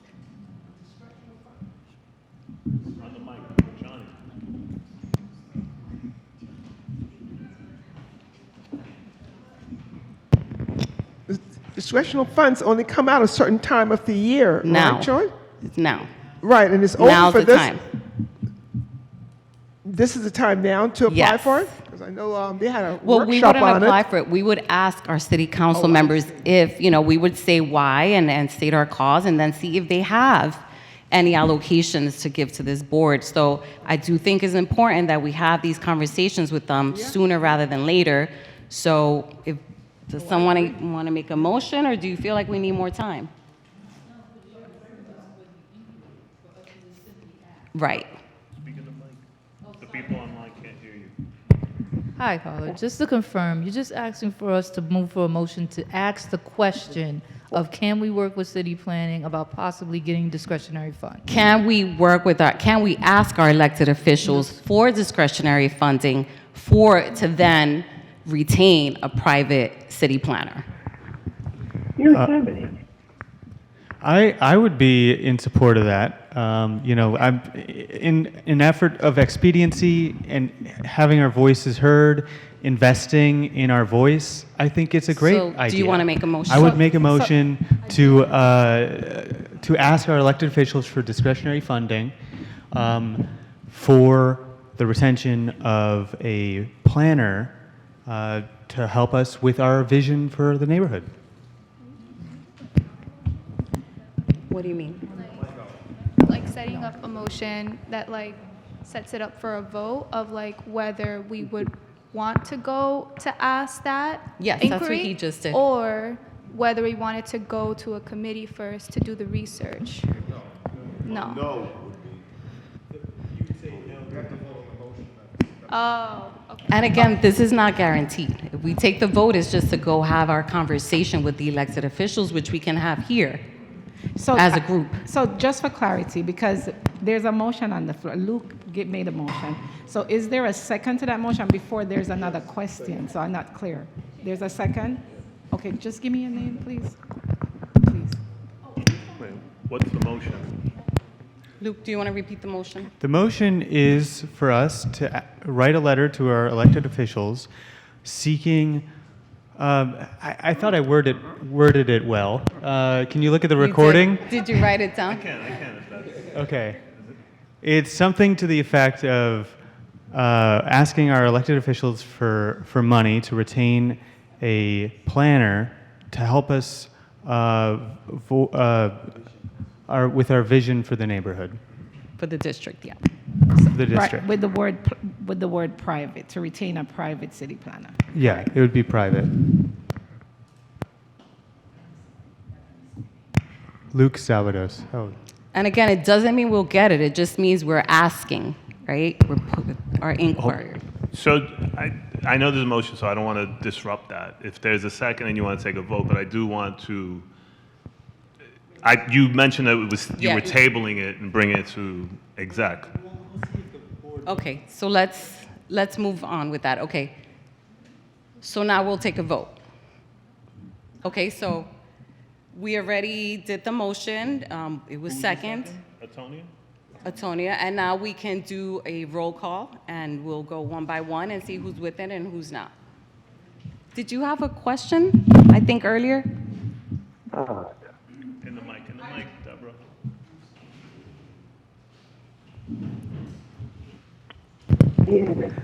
I did have a question. The gentleman, and I'm sorry, I don't know the name on the end. Wayne spoke to not just solely voting for a city planner, but making the ask a more general ask, and so that we may be able to do other things. And so that just sort of didn't get addressed. So you want to add not just for city planner and for other in general? I think that was a good idea. Okay. So let's reword. Yeah. Have we researched how much a private planner costs and what discretionary fundings we're asking for? So other boards have acquired about 20,000. So 10 from each. And so have we maximized the resources that the city already has before we ask for 20,000 discretionary funds? Yes, because remember Brenna said that the city typically works with projects they bring to the table, right? Typically, but they don't have the resources, right, to help boards with new visions. It takes a lot of work. It takes a lot of research. But the liaison that's here isn't that what she's involved in? The one that's she's our liaison, but she's the one that said to me, it's projects, they help us and support us with projects that they bring, right? City of Yes stuff. If we as a board said we have a vision for something else, could I say something really quick? Yes. Yes, go ahead. Okay, so the projects like that we bring in terms of like City of Yes is one, or like city-wide text amendments. I know y'all have probably heard about the text amendment on casinos that's happening, I think, in Community District or Community Board 10 in the Bronx. And then also there are projects that we get that when I was talking about projects that happen, the stuff that's not as of right are generally bought by either private applicants or sometimes like fellow city agencies. So that's generally what we come to the boards with. So it can be like private or government, or those are generally the two buckets that these projects fall into. So it's not just it's not just government projects that we're bringing. Sometimes like Wakefield Village, I believe, I know Nate is the point person on that, but that's one of the projects that, we come to a community board with, or that we are like the point person on prior to the applicant. So I hope that gives some clarity in terms of like projects. So they do just like want to make sure that y'all understand that like we have projects that we bring, but then we also do have projects that we are not necessarily like behind, like not that we're not supporting them, but that they're projects that private applicants or other applicants are bringing that we're presenting on or providing the community board with information on.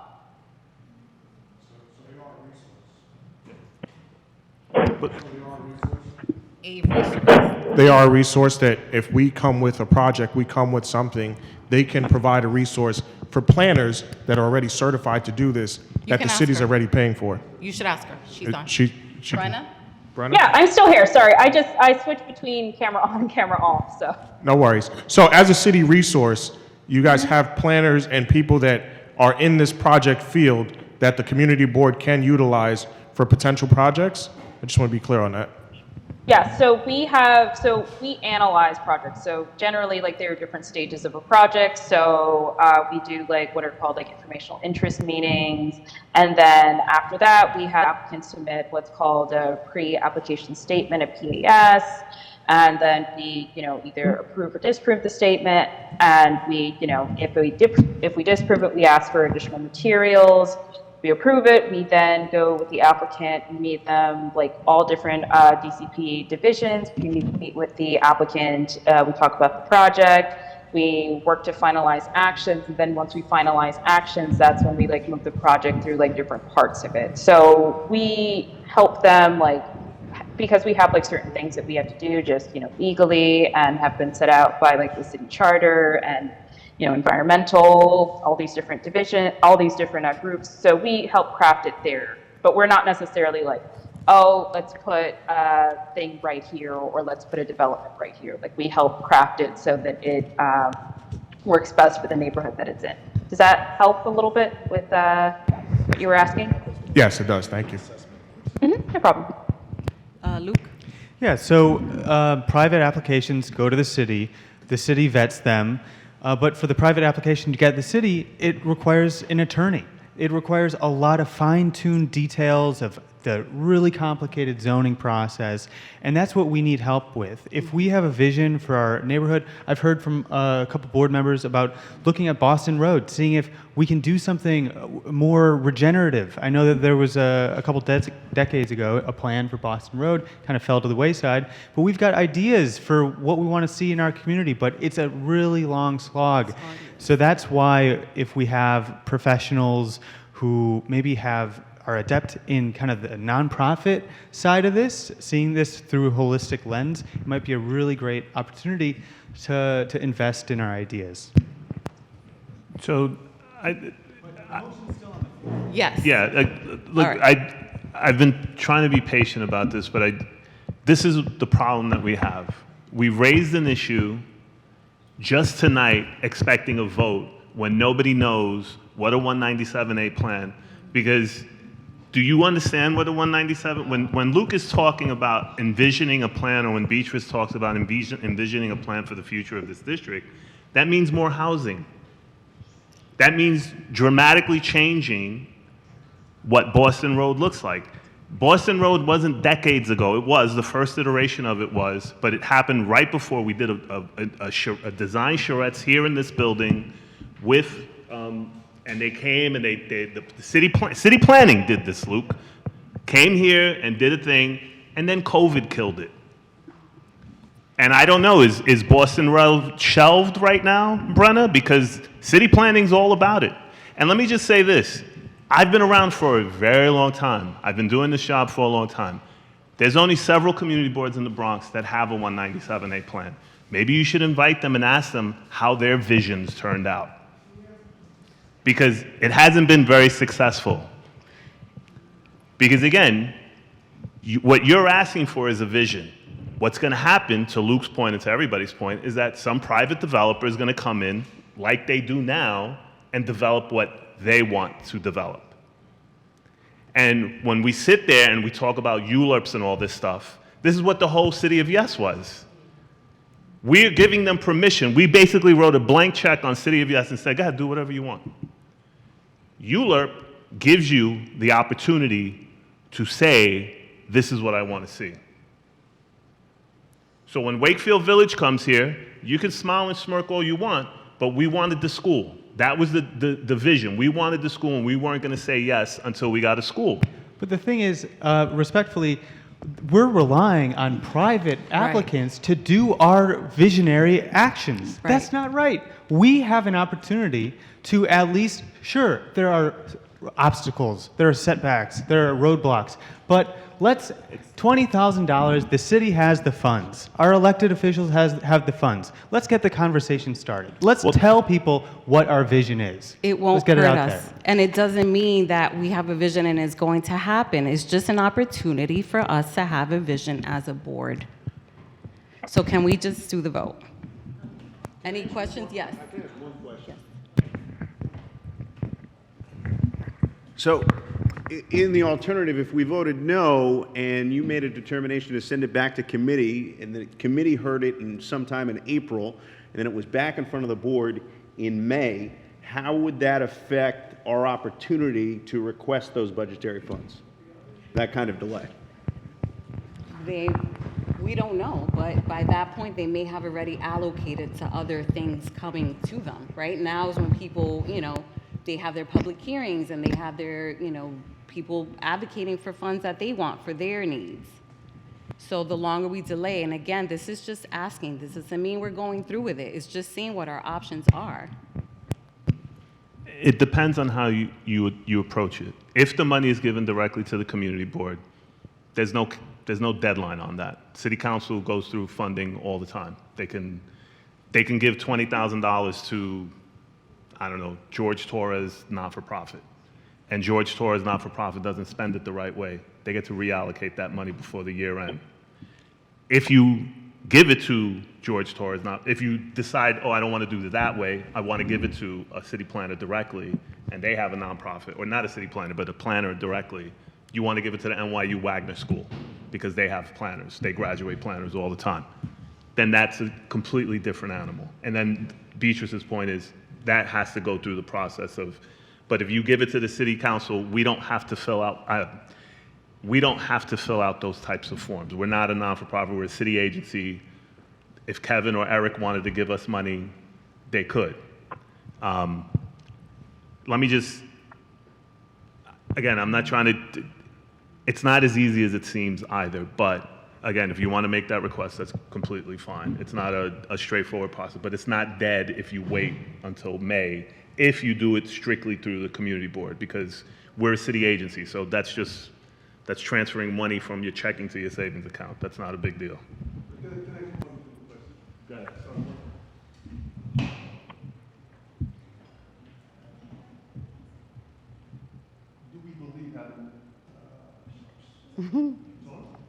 No. Sorry, do we believe having this discretionary funds could actually help in our vision? That's the ultimate question. Do we believe if we have the resource there sitting and we sit as a board, have committees decide that, look, here's what we'd like to do, would it be something that you think would be helpful?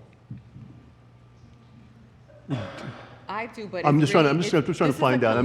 Because like I said, I don't want to be here and all we do simply is like I said, rubber stamp thing and just go over thing. If we want to see something better in this community, we need to have a vision for this community. Now, if we're going to do that, then we may need some resources to do that. I'm just asking that if you believe that that would be helpful. It's really about the money. Can we get this money? And if we can get the money, then can we then determine what we want to do with it as a group? Right. That's all I'm asking. All right, guys, we got to move forward. It's already getting late. Yes. It's getting late, guys. But I don't want this to continue just like the voting on the committees. We still haven't decided where we're going to consolidate. We have to move. I would like to say something. So I think maybe because what it is, this is a little bit confusing for me. So we have this motion on the floor, and with all the discussion that's occurring right now. But I think what it should probably be is a motion to research, or probably already did that, hiring the private city planner instead of the motion on the floor to seek the discretionary fund to hire. Maybe you want to research it more. Right? Because the motion is on the floor, so you really should be voting. Yeah. Then because you have had a lot of questions, but the motion is still on the floor. That was second. Yeah, it's been first and seconded. We're waiting for the roll call. But right. The ask is, do we have the ask? We know the ask. The ask is to request discretionary funding, and that's it doesn't hurt to ask. So discretionary funding to retain a private city planner or discretionary urban funding planner. Urban planner. Yeah. Okay, so that's what the motion is on the floor. That's what you need to vote on. Yeah. Just asking. Just asking. Okay, so that's we're not securing one. Okay, so that's what the very motion. first step of the process. that's what the motion should be, to inquire about a city planner. You have a motion on the floor to seek discretionary funding, to seek retaining a private or urban city planner. So that's what, you need to figure it out. It's No, two things. we're asking for funding. We're asking for discretionary funding. That's the motion on the floor. And I haven't amended it, but I mean, I think that's pretty clear. It gets the ball rolling in the direction of our elected officials and says, hey, are you going to fund this? Are you going to work with us to figure out a good way to bring this vision to life? Okay. Okay, one last question, and then we want to keep it moving because we have. I just want to other ask this to Luke. Ooh, okay. I just want to ask. So when we get the answer, right, and they say yes, or no, I'm just saying if they say yes, because no is just a no, but a yes is different steps. Is this going to the committee, and then it's going to come back to the board that it was a yes and what we want to do with it, right? Okay, so inquire. It's an inquire, and it's not a yes that's going to make steps. I can see confused faces. I'm going to put this down. Okay, thank you. All right, can we take the vote? All right. Just speak loud. Clear. The motion, okay, so the motion either is to inquire. No, The no, motion, I'm- no, it's not to I'm inquire. sorry, I'm saying what the motion Yeah. is that I put on the floor. It's a motion to request discretionary funding. It is requesting funding. And this is not, if there's a different motion, we can vote on that after this one, but the motion that I've put on the floor is to request funding. And this is going to be our employee of the board to some extent. So this is our vision. This is somebody that's going to work for the board. We're going to form this thing. It's not going to be some other person that's directing the board. This is our vision. Right, and it's what Wayne said, right? What are we doing as a board? Okay, so let's just take the vote. You can say yes or you can say no if you're not with it, right? It's for a board vote. It's not just me, it's not just Luke. As a board, what do we want to see our board doing? Why are we here? Hey. Okay? All right. Yes. All right. So remember, speak loud. Carla Basati? Aye. Okay. Patricia Boswell? Aye. Michelle? I didn't hear you.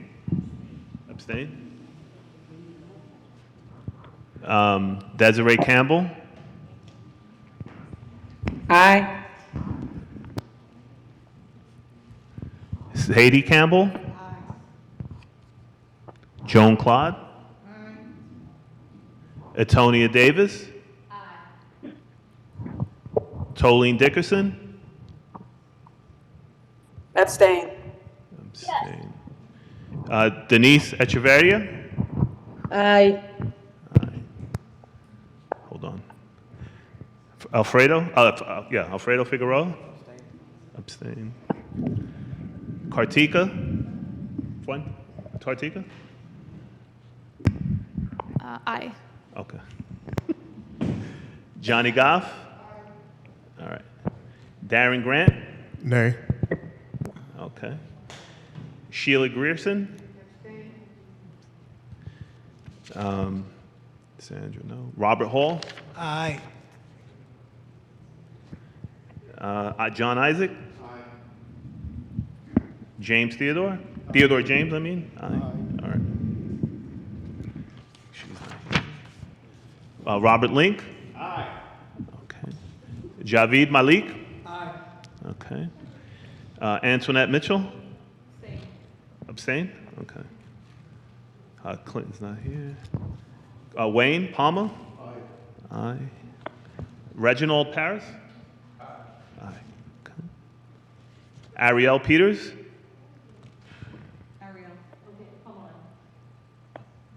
You need time, you said? Oh, I thought you said need time. I'm sorry. I did, but Oh. I'm on the spot. Okay. Dr. Sherry Samuels? Aye. Okay.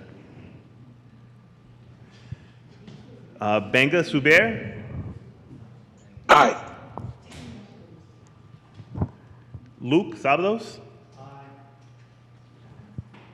Aye. Deborah Walker? Abstain.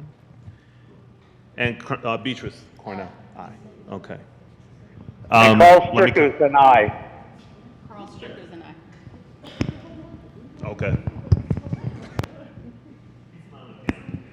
Can we have a reading of the vote totals?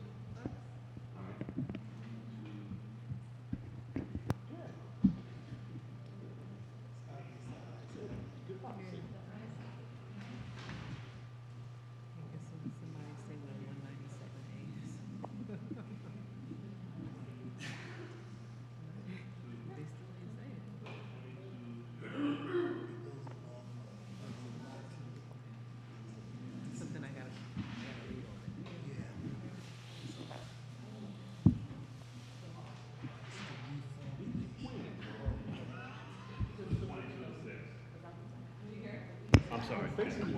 Here. 22 yes to 6. Motion passes. Yes, okay. All right, so now we're going to move on. The next one is economic and business services, but Guys, let's do this. We could go home. All right, so on February 15th, 2024, the Economic and Business Service Committee met regarding 3 liquor licenses. 2 of them are for one, guys, shh. 2 of them are for one particular establishment and the other 2 are new. Wembley Athletic Club, Inc., located at 550 East 239th Street. They're requesting renewal of 2 of their liquor licenses. Good Bites Caribbean Restaurant and Lounge, Inc., 987 East 233rd Street. They're requesting a new liquor license. Dax Cuisine, Inc., 3431 East Chester Road, requesting a new liquor license.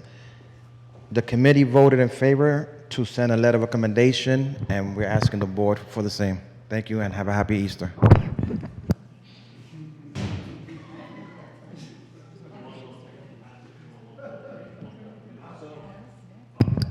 If you want, we could lump all 3 at the same time instead of doing everything. All right. Well, first they have to accept your recommendation, but it's from the committee. Motion? Motion Someone make a to motion? accept the committee report. Second. Okay. Who seconded? Robert Hall. And John, you did the first one? Yes. Okay. So then make the motion for the, all 3. For the vote.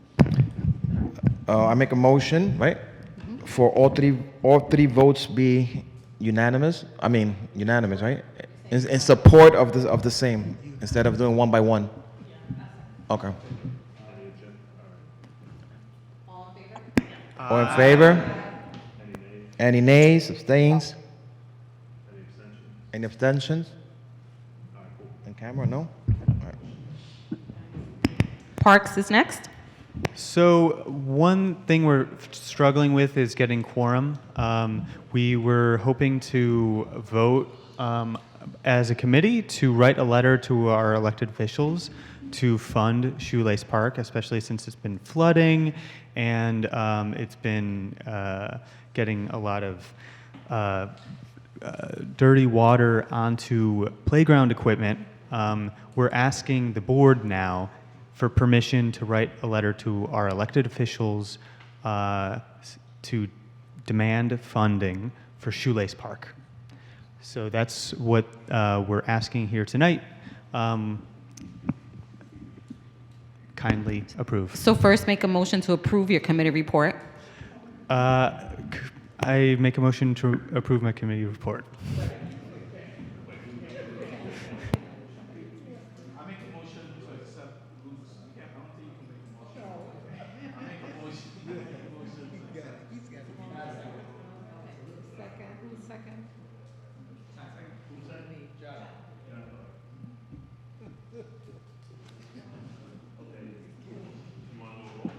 Can we do it by voice Unanimous vote? vote.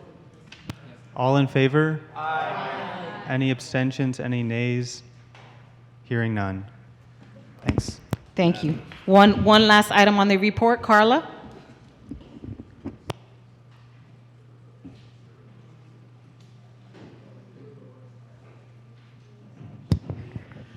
So the last item is a proposed change to bylaws that I submitted at the previous month's meeting, that we change from a 10-day meeting notice as currently required in the bylaws to 7 days, which is consistent with the New York City open meeting law.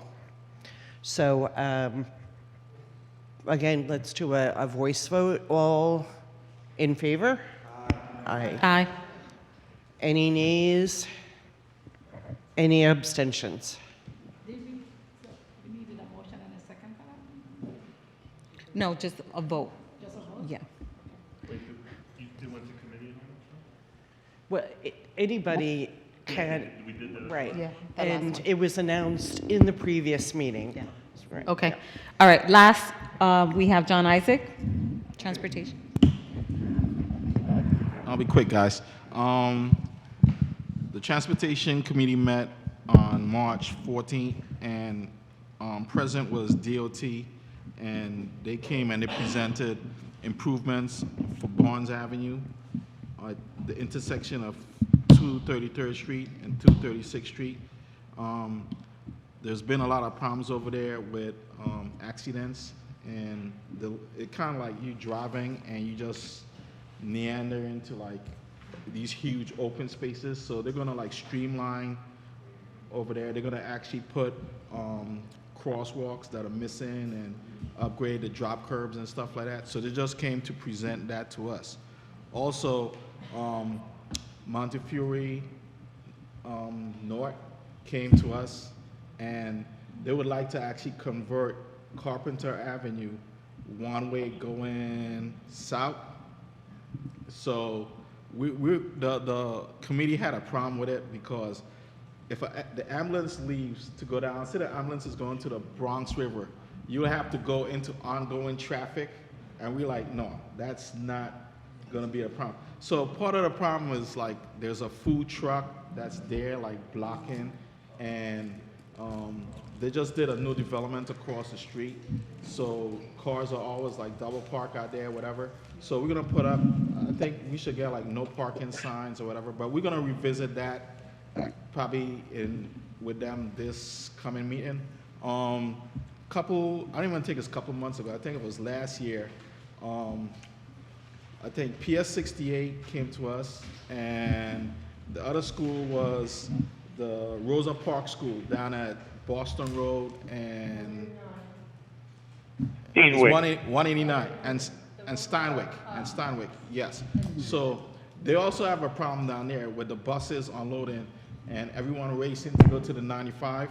So we wanted to do a study down there, and there weren't a borough commissioner in place, so the whole study fell through. So we would like to get a study done for PS 68 and for 189 to study the traffic around there and possibly turn Steinwick into a one-way going south, because right now they put up like a little sign, and I actually drove through the sign myself because it's a little like 18 by 18 sign and saying one way at 7 o'clock to 10 a.m. or something like that, which, you know, the kids are our first priority. Yeah, so we're gonna try to turn that into a one-way. So I'm requesting permission for the board to ask DOT to do a study, just do a general study, and then report back to us their findings. All of them, right? Yeah, on both, PS 68 and 189. And we might as well, and the same thing, we might as well do the hospital too. I mean, no, just a study. It's a study. It's a study. 'Cause that was part of the thing that. John, Yes, sir. John, can I interrupt you? Yes. Yeah, I did a design to satisfy our thoughts and the hospital issues.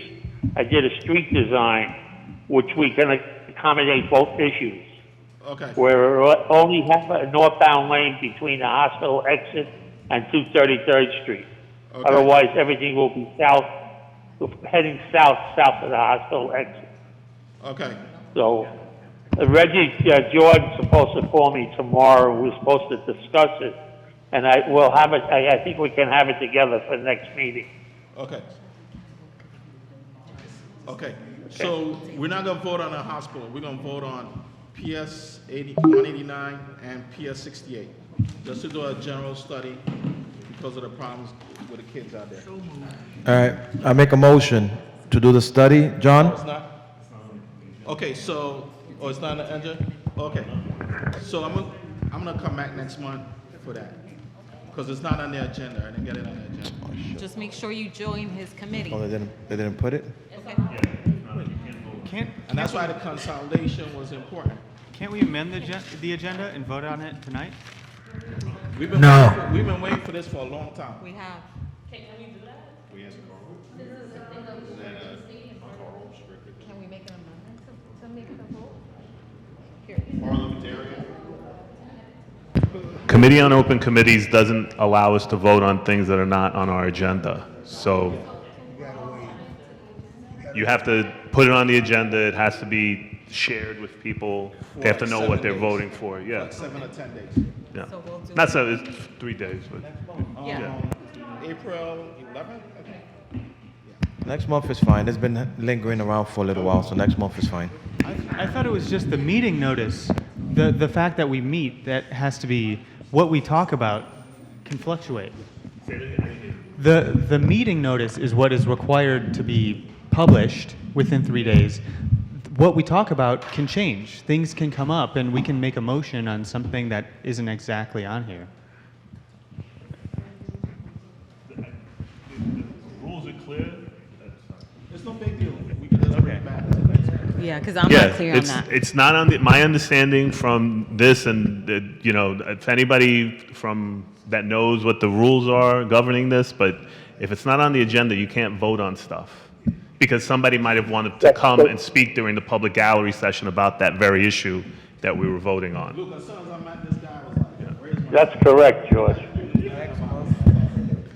But then how is it that, for example, like what John just phrased, that we discussed this, it was months ago that we wanted that study. So what happened with that? It still has to be on the agenda. You got a new borough, you have a new borough engineer.